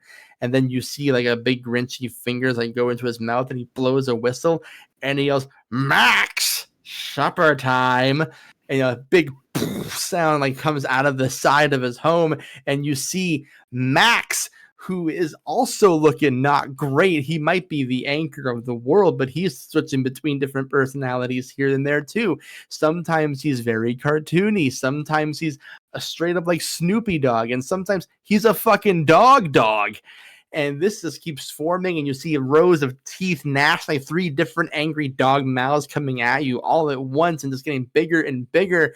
And you hear the Grinch yell in all 3-person harmony, "I'd run if I were you."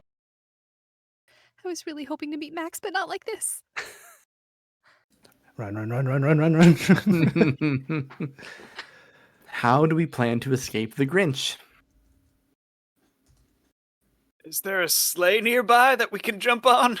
Why, certainly, the Grinch has a sleigh, famously has a sleigh. The question is, do we know how to drive it? I have drive. You do have drive, Otto, and you know You have what? your glasses. Don't worry about it. Okay, here's the deal. We're going to make 2 separate rolls. One's getting to the sleigh, one's driving the sleigh. So to get to it, and I'm just going to kind of put the onus on Fitz here since it was his plan, but you're going to make a dex roll first. If you can get there, everyone can get there. I love that pressure. It's great pressure to have. My dex is a 60. That's a 66. Okay. Can you push? Oh, no. There's something about Use your pushing luck. mechanics. Use your luck. Ah, luck. You have your Yeah, luck yeah, yeah. points. Yes. Yes. So you can spend You're luck such a to lower lucky your old rolls. man. How much do I spend? 1 per lower? 1 luck equals 1 number lower. So if you wanted to bring that down to a 60, it would cost 6 luck. I will absolutely do that. Boom. In the sled. Everyone, you see the old man booking it. You're all young, spry, agile. You get there. Fitz, now it's up to you to do drive auto. But if anyone else has that ability, you can see if you can wrestle the wheel away from him. Anybody want to try? I have it, but Fitz, you got here first, man. You were moving pretty quick. I think you earned it. Great, let's do this. Here we go. That is a 2. Holy. Let's Fucking go. That is Flower an picking extreme. fingers. 2 man. under 40, which is also under 8. Yeah, that's an extreme Holy. success. Let's go. It's such an extreme success. Walk with me here. You get in the sled. You start rushing down that hill. The Grinch galloping towards you. Max galloping towards you. This 3-headed beast trying to devour you so that he doesn't lose control of his precious reputation. And as those screams are coming out, an avalanche hits Mount Crumpet. And it just starts falling and chasing the beasts, and you watch in horror as this avalanche of snow grabs the Grinch, grabs Max, but Max pops out of it and flies back to the house and lands on all 4s, and there's a regular dog again. He's fine. But then As you reach the bottom of the hill, the avalanche stops. The Grinch avoided, the Grinch defeated. And at the foot of that hill is a man-sized cat with an umbrella for a cane waiting for you at the base. Man, cat, hat, man. I'm gonna go for it. I'm gonna be like, don't leave us again. I'm gonna like lunge at him. Okay, make a. You're lunging at it. Make a strength roll. Okay. Roll for lunge. I got. Roll Oh for no! I got a 90 and I have a 70. He moves a little to the left, and you fall in the snow. See, it happens. You know, that's a really expensive set. You all just avalanched. You wouldn't believe the budget we had for this. It's starting to I'm sorry, be- set? That one, yeah, that's a set. Yeah, that's what I was figuring. There was that static in front of that Cindy Lou. Oh, old Person. Cindy. Yeah, I've heard this popping up every now and again. We're trying to like get rid of that whole version of her, but she lingers. Why? Hmm? Oh, I could tell you that, but where's the fun in that, right? Knowledge is fun. Oh, I don't think so. Reading stuffy books, learning stuffy things. There's lots of different ways to have fun. But I'll tell you what, I am nothing if not benevolent. I'm very famously an ally to the youth and even to the elderly. But, yeah. Let me do this. And he snaps his fingers, and a door appears. And he says, "No questions asked. This door takes you back to your world. You can step through it. You can go back to your little newspaper. You can tell your reporter and editor pals that Dr. Seuss is dead, and you'll never have to worry about any of this again." Wait, this isn't even our world? Like, Mr. in the Hat. he tips his hat to you. Yes. Which in the hat are you? I'm the Cat in the Hat. The one and only. Well, there's a couple. No. There's just me. Got it? But there's three. There was the Gunch, Hmm? Mm. the three heads, Hmm? multiple limbs. What did I say? There's only one cat in the hat. If I recall, there was more than one, You and there's recall one that no wrong. one liked. Your memory fails you. Because there's one that like no one liked. Yeah, the I Mike Myers would one. very deeply consider taking my offer, young man. I'm not trying to offend you. I'm just inquiring. Oh, I understand. No offense taken. That is not the cat in the hat. I am the cat. Who is that then? Hmm. We'll call that a mistake. That's been I- rectified. I'd agree. That's been rectified. Did you kill him? Oh no! It's just look. If there are things that Did Horton eat him? no, Are you the one that turned the mayor and Cindy Lou Who into ghosts?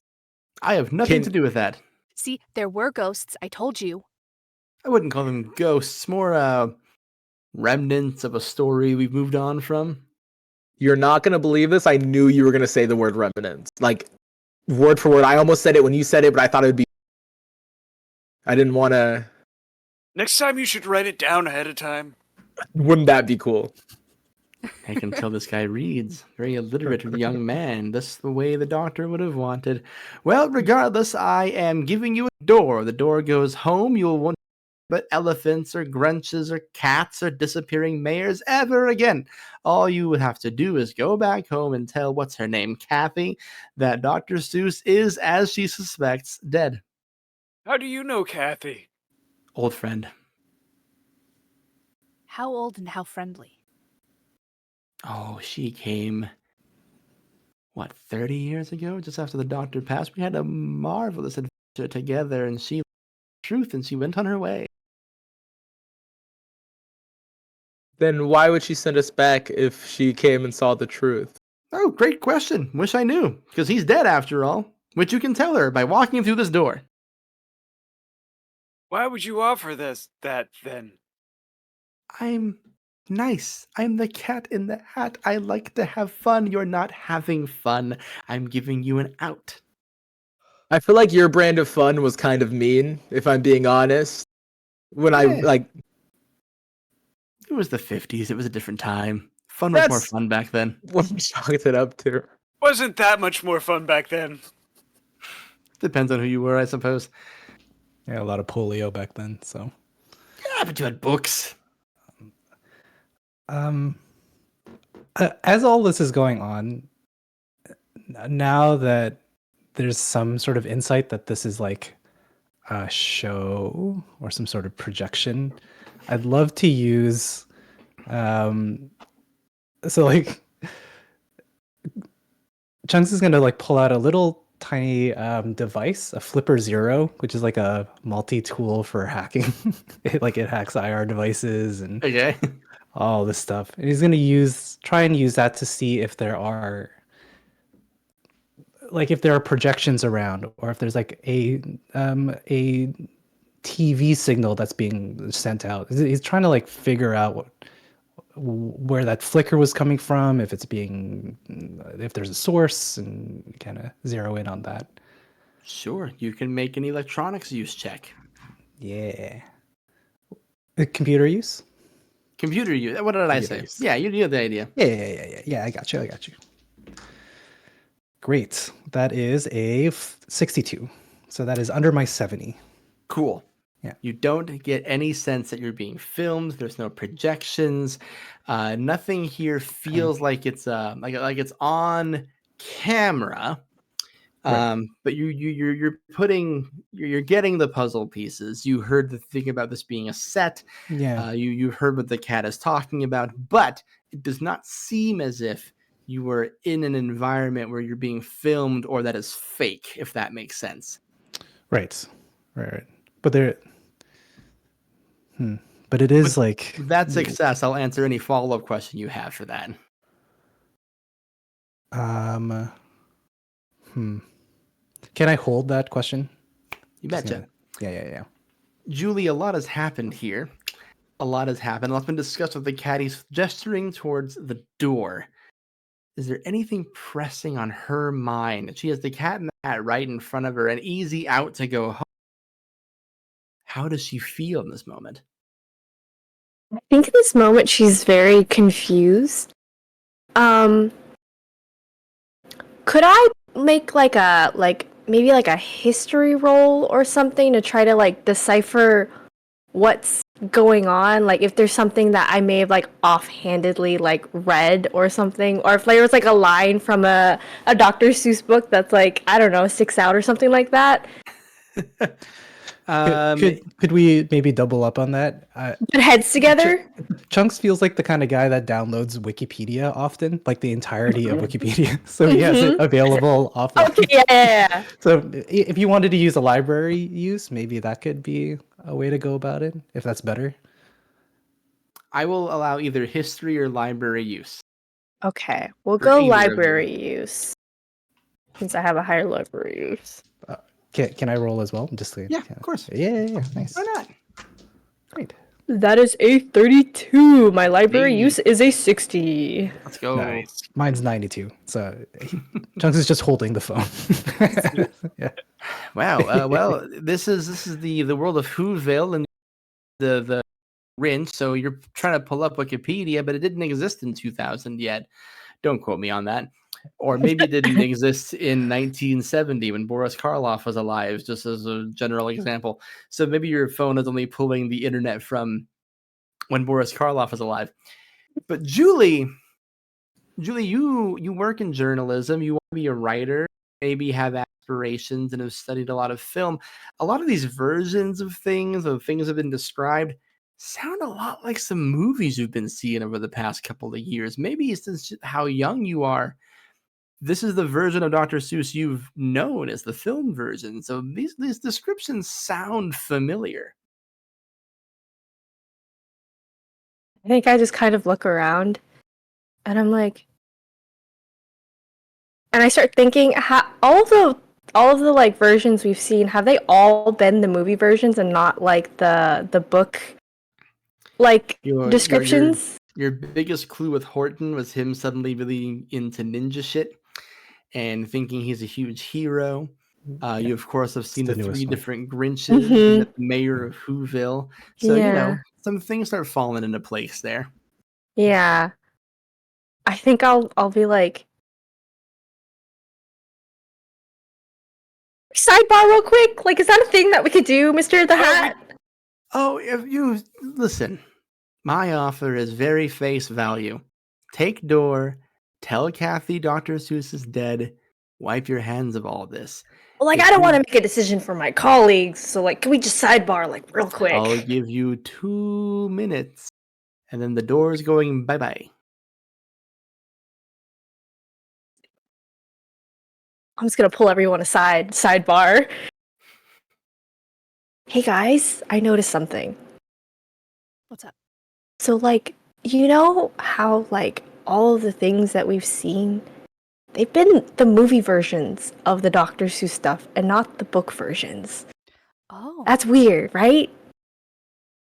a Is little bit, it? yeah. Well, I mean, he you'd think did, that the book versions would be somewhere. and the cat did say that he wasn't that version. But why is he not that version if everybody else is that version? Do you think maybe he's lying? Let's take his hat off.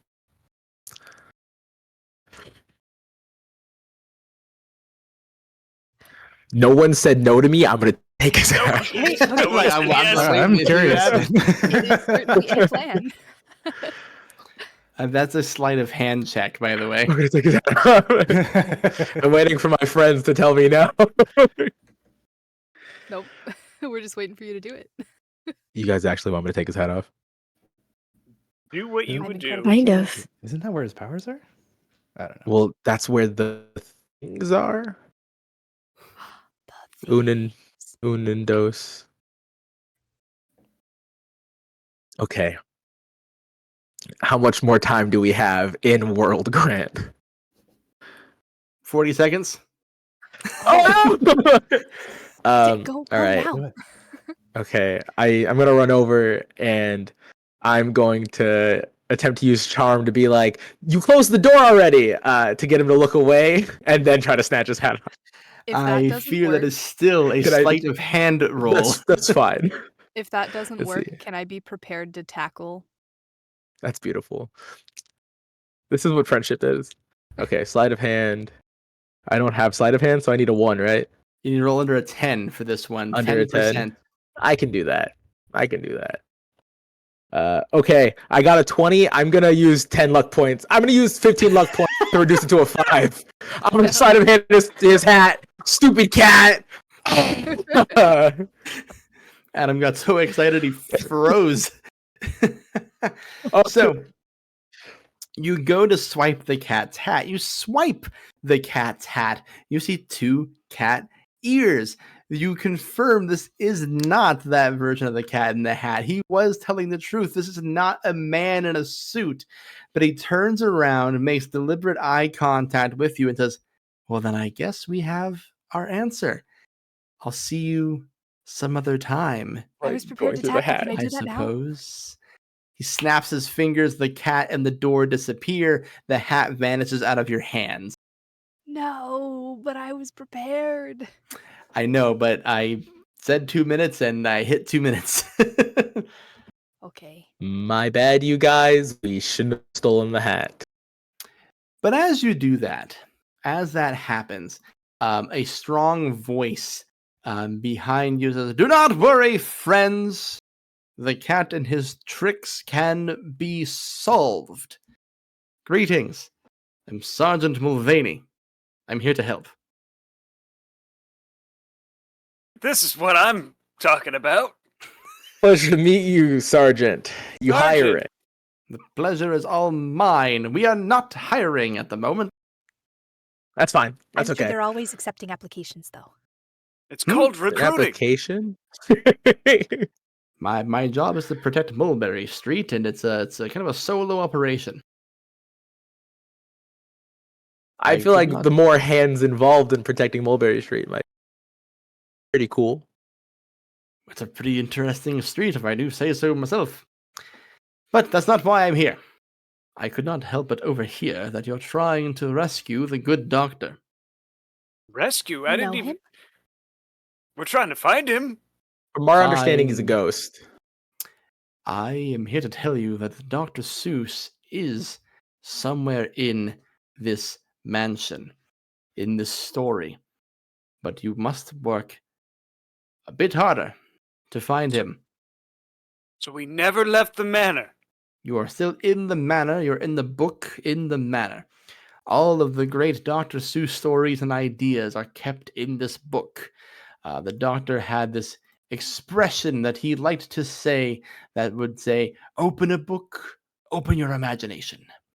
And that's where we were all kept, right here in the imagination of Dr. Seuss and in the minds of children everywhere. But sadly, that is becoming less and less true.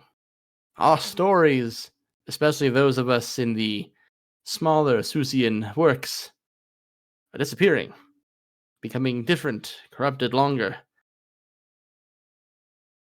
Pulling from the mind of Dr. Seuss, but not from the heart. And there is a way for you all to save him. Cyrus will close their eyes. I am imagining that Dr. Seuss is going to show up right in front of us.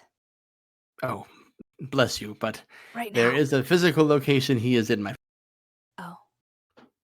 Now, Part of me if you really come thought with that was me, going to work. it's a good effort. You got the, you have the idea, you the spark. But let me take you to where you need to go. I can show you the next realm you must overcome that is shielding Dr. Seuss from the world. And he leads you down this like long corridor kind of to the outskirts of Whoville. There's a large blue sky above you, and then a single revolving door just kind of sitting out in the middle of nowhere. Doesn't seem to go anywhere, but he gestures towards it and goes, there's one more you must get past in order to reach the doctor. Another person who has benefited from the thieving of memory. You overcome that, and you will be able to go face to face with our doctor. Do you know who it is that we have to face? I dare not speak his name. We did Horton, The Grinch. Who else has a movie? Cat in a Hat?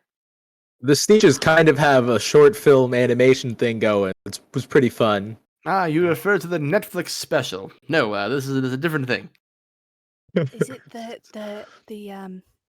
the truffle tree guy? Oh, The Uh, Lazig, The the Borax? No, The Borax. the thorax. Snorlax. You have Oh, I named just the caught a Snorlax. Nice. Here? Yeah, just outside. Is there? Oh, No. I like fish my phone out. Like, Pokemon Go back. My excitement has turned to fear. The Lorax, right? You've named the book, but not the beast.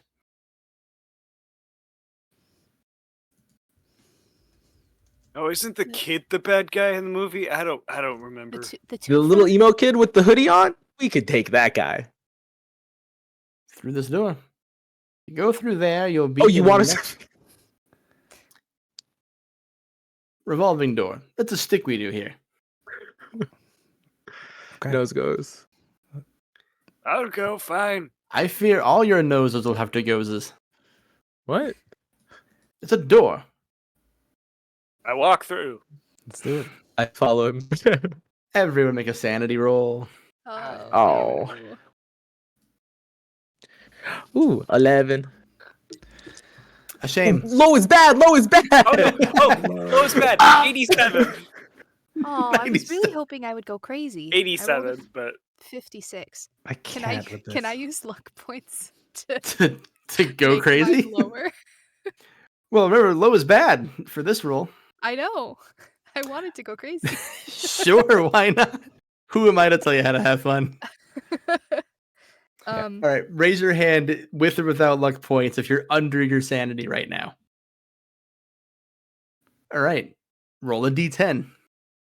I do want to preface. I'm also under my back end of sanity. I don't know if that makes a difference.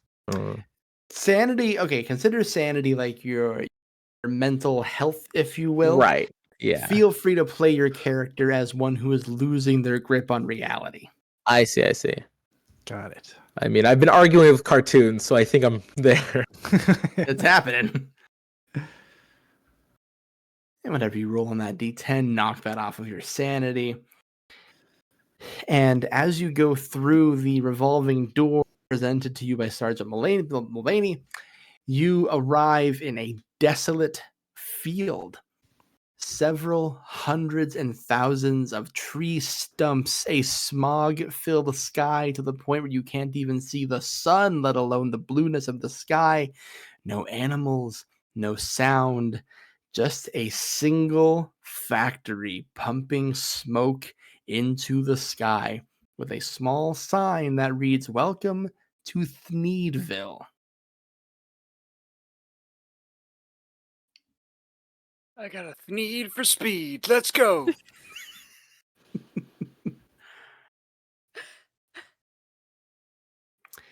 You go to the factory.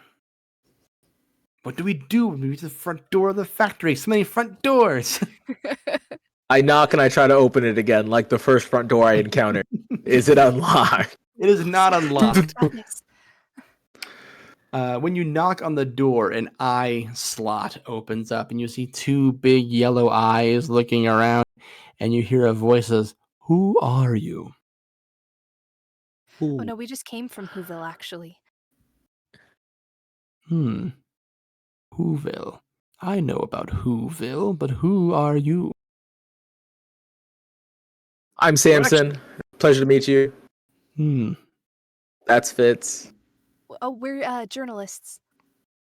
Have you come to write about Thneeds?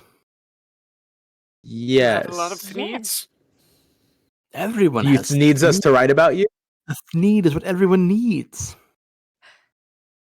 I need you to let me in. One moment. The slit closes and he opens the door, and you see a man in a green suit with a fancy cane, a big hat, a little name tag. There's one slit on it. And he goes, They're not twofer. "I see. You have a Thneed for Thneeds, eh? Yeah, well, to write about them. What are your sizes? I can put you in anything. Thneeds can do anything. They work as a hat, they work as a coat, they work as a cup, they work as pants, shoes, you name it." On a scale of 1 to, I don't know the maximum number for size. I'm a 50. Fantastic. A Thneed can be any size, anything you need. It doesn't even have to be your clothing. It can be a leash for your dog. It can be a holder for your baby. If you had enough Thneed, you could live inside of it. You would never need another resource again. Could Thneed be a pair of handcuffs? Certainly. Great, I'll take a pair. It's no time to be thinking about your wife, Fitz. We gotta. Hey, Fitz, make a fast talking roll for me. Great. Oh. I'm here for it. I'm gonna spend some luck. I love that one That, tip of that was including. a it was a 67 over 50, so I'm gonna spend 17 luck. Okay, Oof. you can do that. You are given a pair of Thneed handcuffs. Cool. I'm gonna cuff him. Great. That is a sleight of hand. Yeah, I figured. I might be blowing some more luck, but let's take a look. See, sleight of hand. I don't have anything special, so You need to roll under 10. and yep, this will be fun. 6. No shit. Okay. Oh yeah. What the? Well then, let me just see if the Once-Third can make a dex roll here. Gotta do better than a normal success for this to work. And that's a 72. Nope. So you cuff the Onceler, and it's like, now, whoa, okay, what's the meaning of this? What could I have possibly done We that could got be him, considered wrong? folks. That was did the I do? easiest one, actually.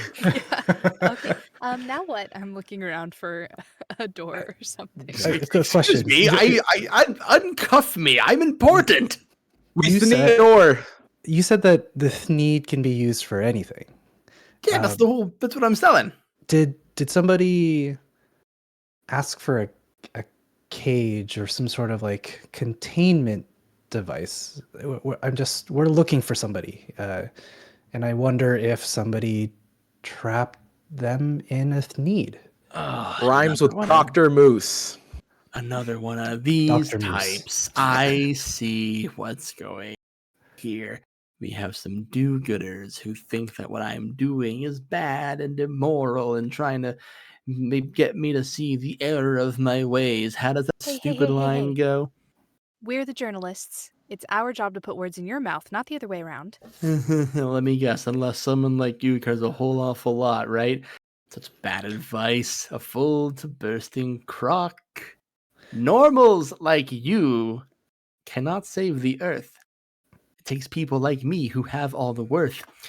The problem with that, says the hot man with a yelp, it is more fun to harm than it ever is to help.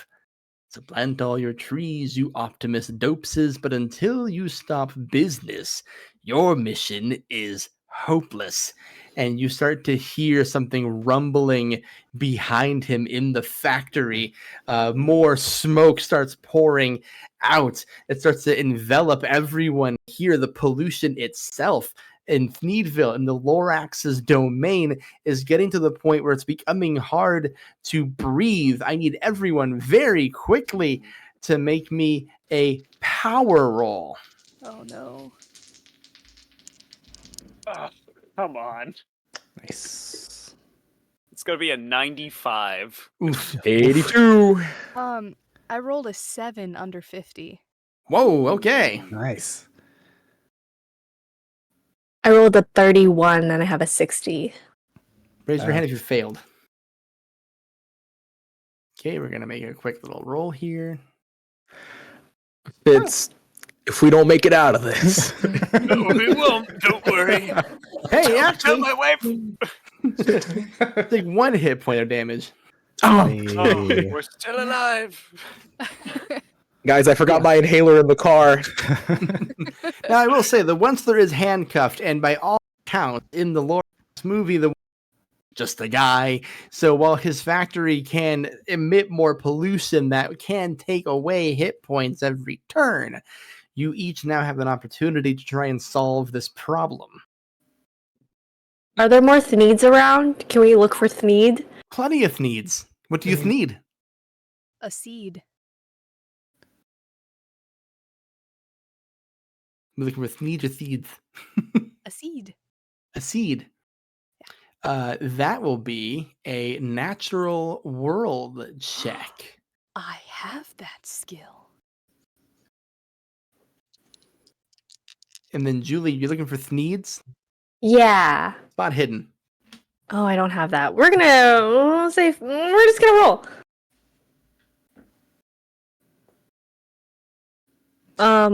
What did I need to roll?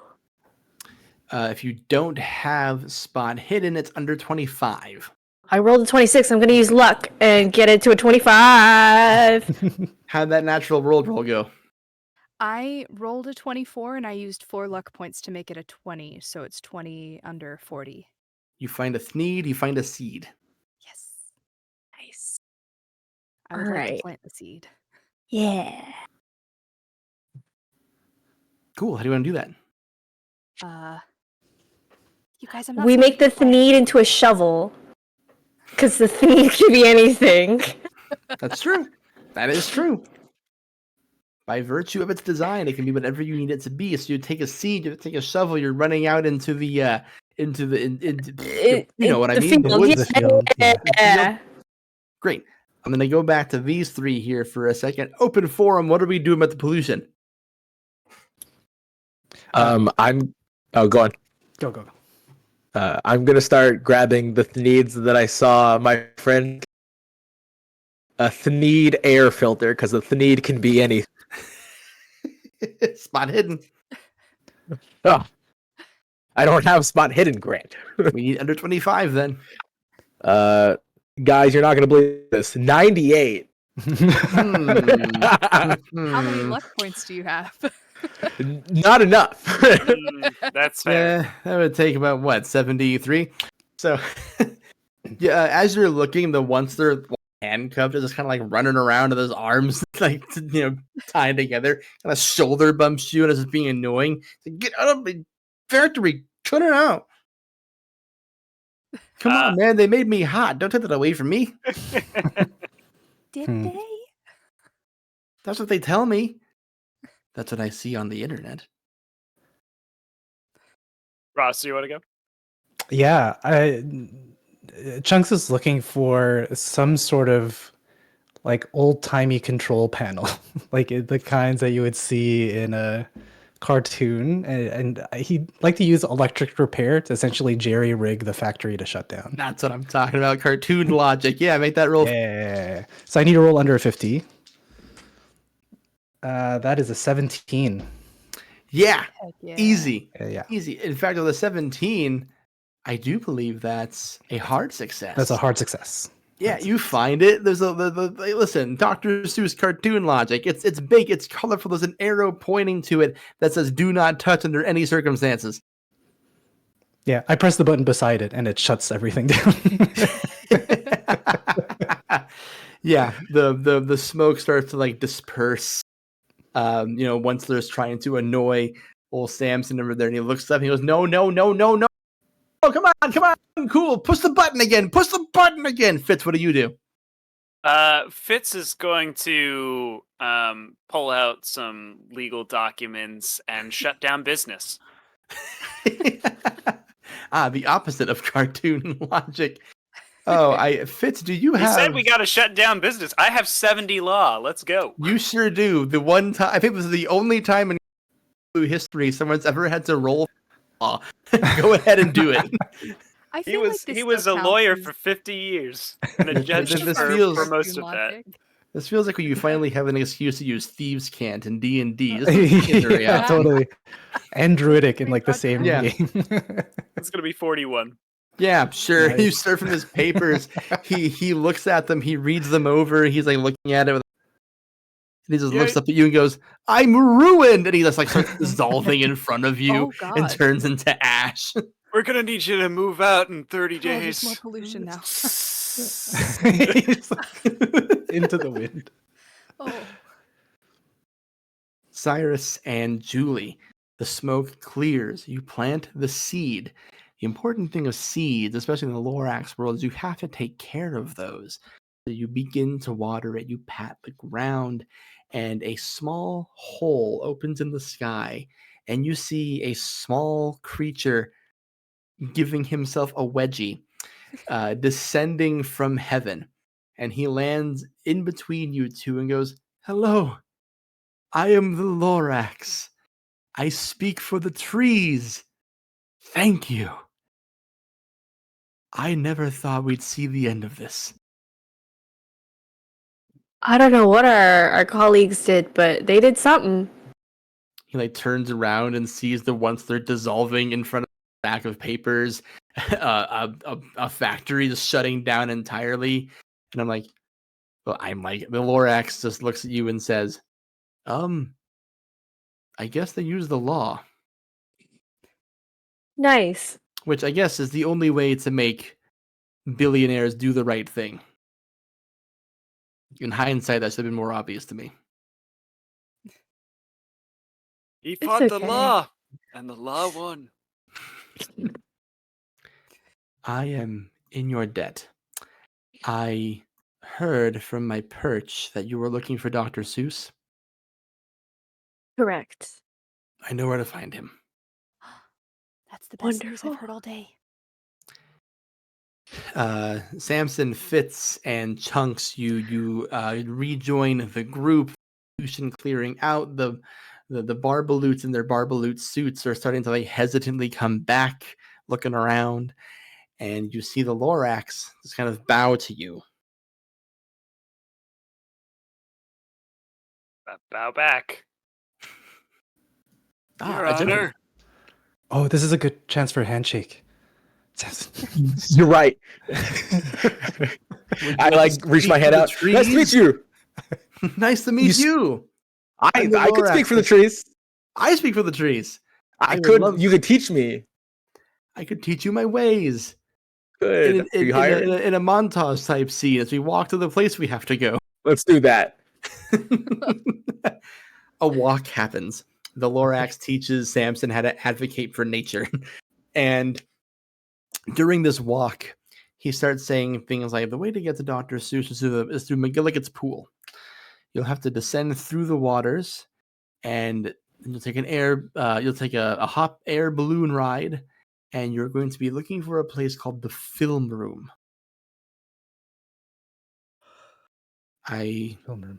Okay. urge you to not be tempted by anything else you'll see. You'll be able to see the vast domain of Seuss's imagination from the hot air balloon. But you must make it to the film room to find him. All right, I think we could do that. Don't stray from the path. I think we can manage, right? Mm-hmm. I hope so. Given what you've done so far here today with the conquering of... I think you might be the people for the job. You arrive at McGillicud's pool. It is a pond, famously deep pond, where you can pull out all manner of different kinds of bizarre and otherworldly fish. And he gestures to it and says, dive in, and good luck. You have to do the unthinkable to save the good doctor. I cannonball. Yeah. Nice. Like cartoon. Cartoonishly dive. Swan dive. I dip a toe Yeah. in, Nice. slowly walking in. A sad walk into the ocean. All Oh, right. it's cold. It's cold. It's cold. I should have gone all at once. It's worse when you inch into it. I need everyone to make one more sanity. All right. And hello to our raiders from Sword and Key. Happy to have you. Hi. Heck Woo! yeah. We're raising funds for LA Project Hope. We just conquered a onceler. Donate. And Donate. donate. Listen to the duck Quick, upon donate. Adam's head. His Donate. stars Guys, upon we're thars, if you $30 will. away from our goal. We're $30 away from our goal. Literally I every think dollar it's helps to still benefit someone who is a victim of the LA fires. You can see a wonderful list of things your money can literally go to. So please donate. There's a QR code in the top left corner. I'd love to see the bar get full. Please, please, please. While you're searching, Donate. Lady Dame, we're almost there. As long as nothing weird happens. All right, everyone, a sanity rule for me. Raise your hand if under your number. By a lot. By Yeah, a same. lot, even. That's another D10 for sanity damage. I rolled a 9. That's a Another lot of one. sanity damage. I got a 1. Oh wait, I've I only rolled a lost 4 2 for sanity. damage. Oof. What's your sanity at now, Cyrus? Watch as actors do oh. math. Sorry. I forgot my name was Cyrus. Yeah. I was like, That I don't know sanity's what really Cyrus's hurting. sanity is at. It's mine. I'm at 39. Ooh, okay. Oof. Cyrus is hanging on by a thread here. You arrive, you swim through the pool, you see all manner of exotic and dark and bizarre fish, and you reach a quite frankly serene location. The most serene location you've seen so far. You see a flock of colored balloons piloted by several other brave explorers floating in an all-white sky beyond lands you could only dream of. On the ground, you'll see one unmanned balloon left, with the cat in the hat standing right in front of it.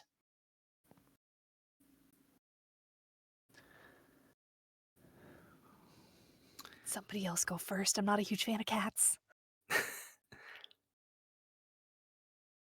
You guys want me to take his hat again? I don't know if that'll help. He raises up his hand, his paw to you, and says, "My trusted friend, are you sure you want the truth? Do you truly wish to see what has become of old Dr. Seuss?" You know, when you say it like that, I'm not entirely sure anymore. I sort of feel like spent we've so much- overcommitted. Yeah, we spent so much time, and honestly, I'm almost dead. So we might as well get the answers. If I die without them, this will all be for nothing. This is I- fine. Oh, yes. I like nonsense. It wakes up the brain cells. This is fine, and this is well. I will take you to his cell. But don't say I didn't warn you if you don't like what you see. And don't you dare try to put the blame on little old me. But since you insist, please hop in this sack. And remember what I told you. There's no turning back. He snaps his fingers and he disappears again. And the hot air balloon awaits. You I guys, feel think like the we cat's a should ghost. blame him. You think the Feel cat's a like I ghost? don't- You like, might be right. I know the hot air balloon is the way to go, but getting into Happy Finger's sack is not the way I wanted this to happen. Let's just get it done. Let's get it over with. It's good. Just close your eyes, Fitz. It'll be over soon. Marvelous. You sail through the air. You see all manner of things. If you look out over the basket of the hot air balloon, you see a stack of turtles going up to the moon. You will see a swarm of dancing bears, someone wreaking havoc in a zoo. You will see a hospital. Dr. Seuss wrote a hospital book. What the? Is that a hospital? Is that a book about being old? What the fuck, Dr. Seuss? But then, eventually, you reach a solid stone building with posters from the 40s in front of it, a film reel constantly spinning as its door knocker, and a sign that reads "The Film Room." And I won't even make you knock at this door this time. You can just Oh, walk into good. this one. It's Samson, this unlocked. one isn't locked. Oh, I Handshake walk right and in an like unlocked door. I walk in like I belong there. I'm on a hot. Yee! Here we go. And when you walk in, you see an old man chained to a large spinning editing chair. Tubes are attached to his skull. A wall of screens are playing a range of films in high quality. You see 2000's How the Grinch Stole Christmas. You see Jim Carrey being literally waterboarded to be put in that Grinch makeup. That's a true story. They gave him CIA training to put that makeup on and wear the fuzzy suit all day. You see 2008's Horton Hears a Who. You see um, 2012's The Lorax. And yes, it is that scene, the one at the guitar, the one they kept making GIFs and fan cams of on Tumblr. I wish I could unsee it. I hated being alive in 2000. And of course, you see 2018's The Grinch, but most egregiously, you see 2003's The Cat in the Hat. You see Mike Myers as the Cat in the Hat. You see him tail off. You see him making references to cuss words and sexual innuendos. That weird scenery hypes up Universal Studios, literally stopping the movie to look at the camera and say, "Universal Studios? Fuck that movie." But most importantly, on the desk of the editing room floor, you see a document on the table. The one that's closest to you reads, "The Cat in the Hat 2026. And as it dawns on you what that script is for, what the cat's plan has been, the Cat in the Hat appears behind the old man, literally spinning his chair round and round, and says, "I've learned that there's lots of different ways to have fun. And it's more fun to have fun when you have a lot of money. And what better cow to milk and one of the greatest fiction minds of all time. Once he died, it became a lot easier to mine his mind for everything it's worth. And we've made more money than I could have hoped to see in his life. And I'm not going to let the press come back here and stand in the way of what is going to be rightfully mine.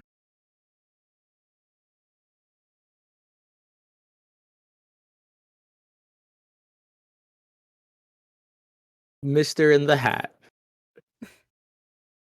am I to understand that you're running a business? Yes. Are you hiring? Can I persuade him to let me come over to his side? That's a charm roll, methinks, but I'm going to make it a hard one. Sounds good. You did I have pretty good kill charm. 2 of his allies. Oh, okay, I got a 33, and my charm is a 70. Charm is a 35. The cat extends his paw and A says, handshake? "Well, you've succeeded it, right? Yeah, I got a 33, which beats my hard, which is a 35. Whack my screen. Extends his paw and says, "We're always looking for new talented writers." I'm gonna shake his hand, and then I'm gonna bear hug him and be like, get the thing, and I'm gonna try to hold him still. Yeah, okay, make a brawl roll for me. Can I use strength instead, Grant? Please. This is literally a fight, so this is a brawl roll. Oh no, Roll I under have your decent brawl. 40. Okay. I get. Sorry, I got a 94. Ooh, that's not great. So yeah, you go to put him in a bear hug, and all he does is he flings you behind him, I should have took the deal. and then I have- he. Oh, go ahead. I have in my fanny pack a fork. Because I very often do have silverware in my bag in real life. I would like to take the fork and go running at the cat with intent to maim or harm in some way. Sure. I am going to give the cat his move while you to maim him. For you see, the Fair. Cat in the Hat begins to transform right in front of you. You hear skin tearing open. You hear bones cracking. You see new muscles forming on top of those bones that grow out of him into otherworldly intergalactic sizes. He lurches over. He starts to. Okay, I'm gonna make a really like on the internet reference here, guys. So bear with me for this one. But he's just transforming into this awful, horrible, eldritch beast with like drool coming out of his mouth, the hat kind of taking over like his skin color, and a very "I'm sorry, John" flavor beast here. For those of you who can imagine an otherworldly, terrifying cat, and he just growls at all of you and says, "It's fun to have fun, but you have to know how." And you're charging it with a fork? Yeah. That's a brawl. Okay. This was a great plan. And hello to our raiders from Magi RPG. Super thrilled to have you. We're fighting the Cat in the Hat as we speak, and we're still raising money for LA Project Hope. So if you are in this raider group and you wish to donate, a wonderful cause going to victims of the LA wildfires. Literally, when you donate, you will see literally what your exact dollar amounts are doing to help a person or a family in need. So please feel free to donate. I don't have any special rewards for you. It's a job well done here today. But hey, you can do that while we're trying to see if this otherworldly Cat in the Hat eats my friends. So, here's the thing. Mm-hmm. My brawl is 40. Yes. I did roll a 92. Okay. However, I have 54 remaining luck points. It's a one shot, baby. Why not? Burn. I just did some math. And if I use all of them, that brings my score down to a 38. Sure does. It sure does. So you're gonna burn all your luck to stab the cat in Stab the this cat hat with a fork. with a fork. Go ahead and make 1d3 plus. What the hell is DB? I hate the stupid game sometimes. Tell you what, roll a d6 for me. Okay. Allow We're me gonna- to pull up the internet because all I have in my booth with me right now is the 2d10s. Fair All enough. good. Listen, I love Call of Cthulhu, but sometimes I see things like 1d3 plus DB, and I'm like, I'm not gonna waste my player's time. It's a 5. A 5. You do 5 damage. Heck yeah. Huge. It's like an insect bite. Yeah. The cat in the hat looks down. You see like a small trickle of black blood come out of his leg, and he Oh. goes, "That's rude." Which brings me to Fitz, Julie, Chunks. What do you wish to do? How do we save Dr. Seuss? Are we going to fight the Eldritch Horror? Do we have another solution? I have an idea. I think I can. What's your idea? I think I can divert his money, but you keep him busy. What? So Chunks, on his spare time, he is kind of a white hat hacker. He likes to steal money from corporations and redistribute that wealth. So The this real is heroes. right up his alley. He wants to find some way to interface with like there has to be a system that is taking the ideas, converting it into something, into a movie, and then sending it out to a database or repository or something. So Chunks is trying to like snake his way into that system, and with a mix, ideally, of computer use and accounting, which he took. He wants to try and zero in on that money and use it as leverage to banish this cat. I think accounting is so funny. It's really Another skill you don't get to see used in this game very often.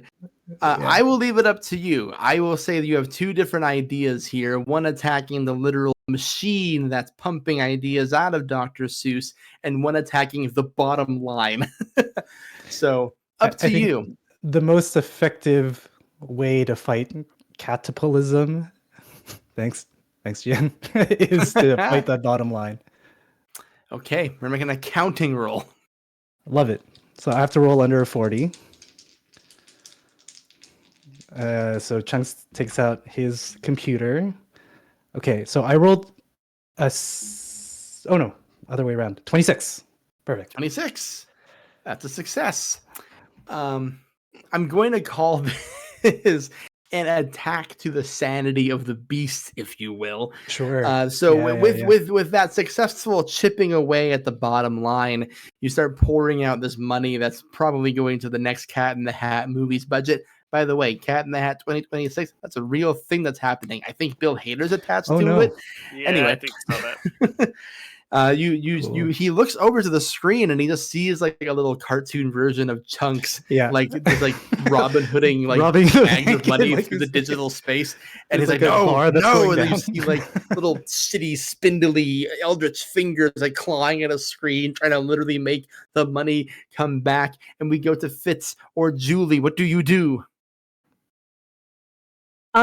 Okay. He's distracted, correct?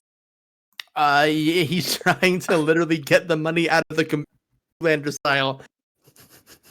Okay. Weird thing I want to try to do. I want to take the pen that I have in my ear. I want to go for the script. Ooh. I want to go for weird cartoon logic. If I go for the script and start writing in it and messing it up, does that do anything? Yeah. Why don't That's you? awesome. All right, this is like for understanding languages, and shit, but I'm gonna have some make an English roll. Okay. We're losing like the degree in English. if you Yeah, will. slay. Okay, I got a 59. My English is a 70. Okay, what are you putting in the script? I want to see what I can get away with. Because part of me wants to write in the script, like towards the end, and the Cat in the Hat goes back to. I was trying to make it rhyme. I can't make it rhyme, but I was like, I want to make the Cat in the Hat. I know. I want to make the Cat in the Hat go back to that. I was trying. It's not coming to me, but I'm basically writing like I want him to go back to like his original spot in the fiction. Sure, in his book. Yeah. Okay. I'm going to have you start doing that. Okay. We're getting closer to the cat's turn. So what I'm going to say is I'm going to take it to Fitz. I'm not saying the conflict is fully resolved as of yet. Things are happening that certainly inconveniences the cat, but remember your objective, which brings me to Fitz. Fitz is gonna start unhooking the doctor. There we are, unhooking a doctor. There's tubes in his brain. What else would you do? That is going to be for you. That is going to be. I don't have a lot that's going to be good for this. No, I understand. So I'm going to give you an option here. I think you could do is still a sleight of hand. I know it's 10, but if you have anything Not you want to good. pitch at me. I would love to pitch that there's an instruction manual in Latin there. So you can use your Latin. Okay, I'll tell you what. Maybe not in Latin, but you do still have an English skill, so I'll let you use English. Cool, I'll use English. Let's It's the read same that number for either instruction way. manual. Yeah, it is the same number. That is going to be a 3 under 50. An extreme success. Wow, I'm rolling okay. a lot. I'm rolling low. This is the first time I've ever rolled good in a roll low game. A 3. I am the kind of person who super honors an extreme success. You read the manual, it's all coming back to you. Maybe in a previous life or a younger version of Fitzgerald. Maybe this is your bag. Maybe you were all about taking tubes out of stuff and dismantling electronics. You start popping things out of Dr. Seuss. The TVs all start going black. The Cat in the Hat is looking at everything happening. He realizes now he was distracted, and he looks at you, and he just softly mutters in his eldritch voice, "I'm afraid that sometimes you'll play lonely games too. Games you can't win, 'cause you'll play against you." And he shrinks and shrinks, shrinks, until he is nothing more than a hardback copy of the book, The Cat in the Hat. And Dr. Seuss's eyes open. Oh shit, you're alive? Thank you. I never wanted any of this. And he closes his eyes one more time and slowly passes away. Wait, put that in writing so they can't keep doing it. Oh, no, it's too late. The film room dissolves around you. You are back at the front door of the Seuss mansion. Like standing outside, like we're about to knock. Standing again? outside, you've left the building. Okay.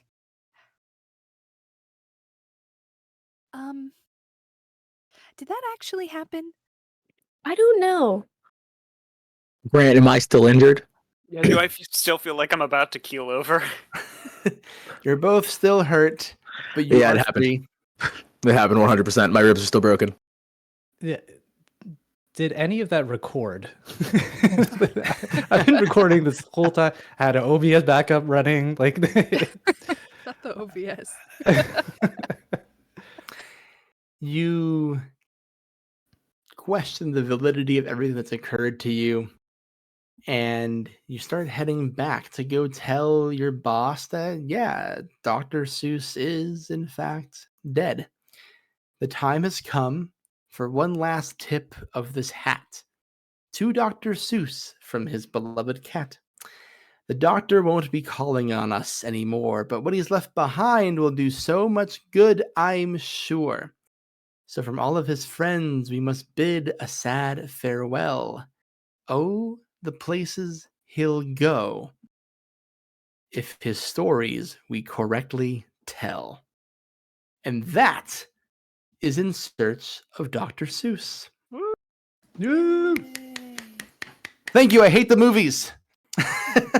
I hate them all, except for the live action Grinch. It's pretty fun. Some things, it's fine.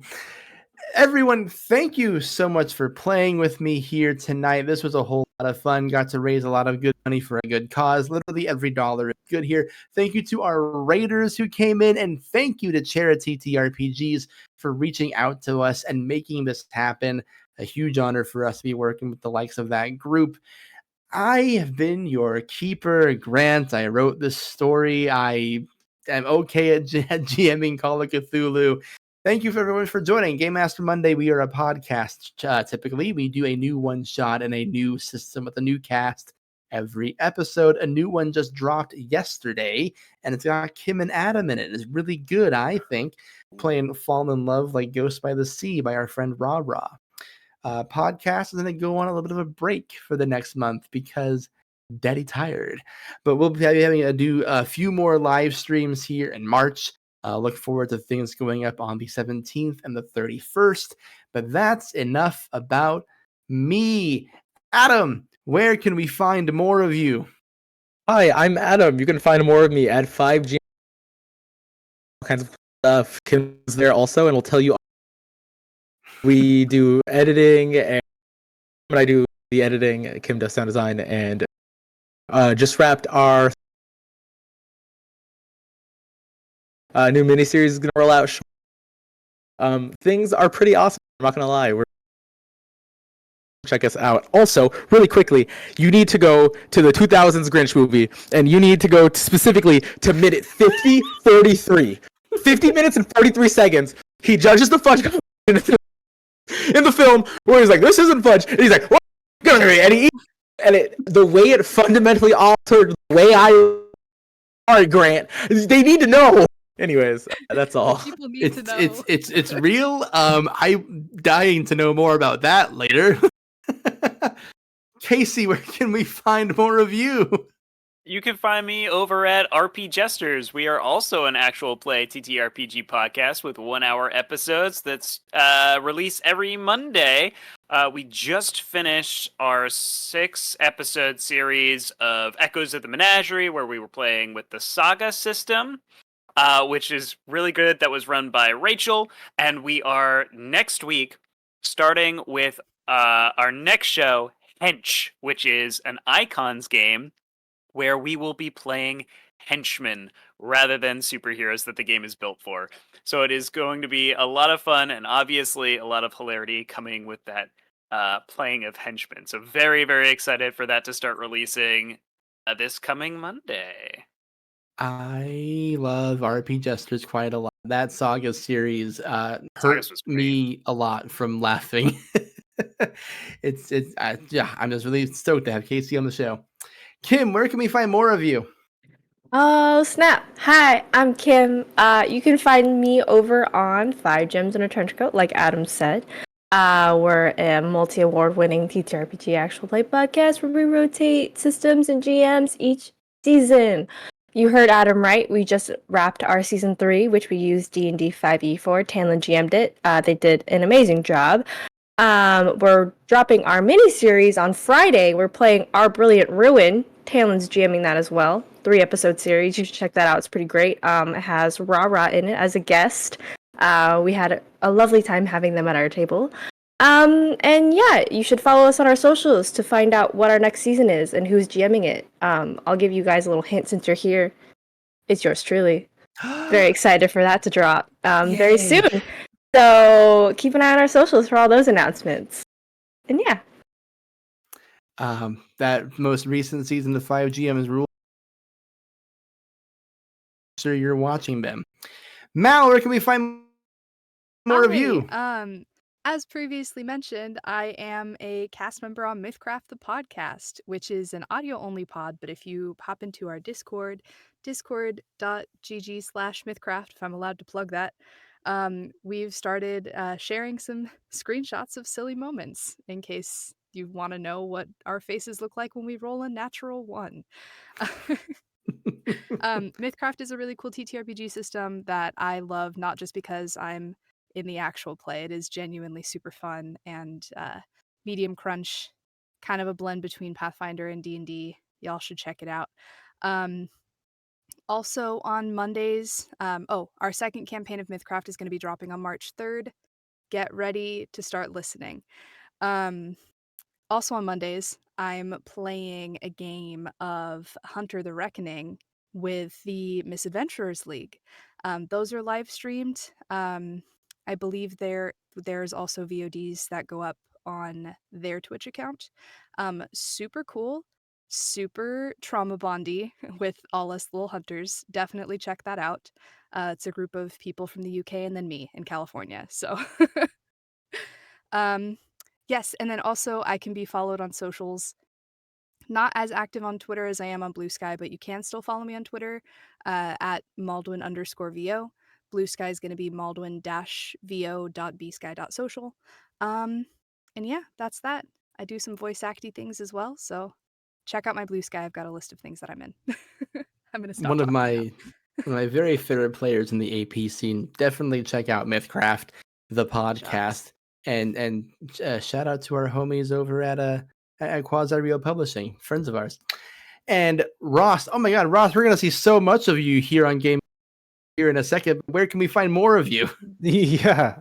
Hello, I'm Ross. I'm the GM, editor, co-host at the award-winning Blades of Mayari. We're a Filipino-Canadian-led actual play podcast inspired by pre-colonial Filipino mythology. We've been on a kind of an impromptu hiatus over the last little bit, but episodes will be coming out monthly soon. The thing that you'll see me more recently in is tomorrow. I'll be back here. I'll be back here with an amazing cast. Fish from the Crit Awards, Kenny from Things Can Get Dicey, excuse me. Zoe from Heart of This Heart is a Dungeon, and Andy from Magnificence on the tabletop spinners crew. We will be playing kind of a mix of games. Be writing a mini series on Game Master Monday Presents called The Longing for Another Strange Land. It is a mix of two games from, I think I would easily say my favorite game designer in the scene, Momentos. They are a Filipina TTRPG game designer. So the first game tomorrow will be The Marvelous Children of Enang Uri. So if you are familiar with the Quiet Year, imagine the Quiet Year, but with factions on top of a chimera. There are traders, there are things going on with this living world that they have to deal with, and we'll be running that game. That game will then be the world that we run Arc in. So Arc is another roll under game that Momentos had created, where there is a literal ticking clock that at the end of 3 sessions, the doom will appear. It's up to the players to do something about it or welcome it with open arms. That doom will be defined in the first session. So come check it out. I'm really excited to have everybody at the table. It'll be a lot of people's first time streaming, and I'm very proud to represent a very talented and accomplished Filipina TTRPG designer. I'm so excited for that series. Longtime GMM fans, Doom is my favorite system, period. And I've played a lot of fucking systems. So please come check that out. Ross, one of the best GMs on the planet. That cast is going to rule. And I can't wait to see what they do. Momentos can't wait to see what they do. Momentos like, what the fuck you're doing? Both cool. I'm there, you know? So it makes me happy. But before I let everyone go here for the night, thank you all for your time, your talents, our raiders, the chat, all of you. We hit our goal. We hit $100+ We hit 112 here to finish off the night. Just another typical Game Master Monday stream where we hit our goal for charity. No big deal. Thank you all for donating. Sincerely means a lot. The LA fires, of course, changed so many people's lives. So anything we can do to make the rebuilding process easier is great. And again, thank you to Jess over at Charity TRPGs for organizing this multi-stream pantheon of creators, all chipping in to raise funds for this. Thank you to Twitch for all the cool things they're doing for it. And thank you to Tiltify, who's organized all the tier lists. And most importantly, thank you all for opening your wallets and your hearts here tonight. Sorry we scared you with Dr. Seuss shit. That's all we have for you here at Game Master Monday. Follow all these amazing creators and see you next. We'll see you tomorrow for Ross's series, and we'll be back next month. Bye-bye.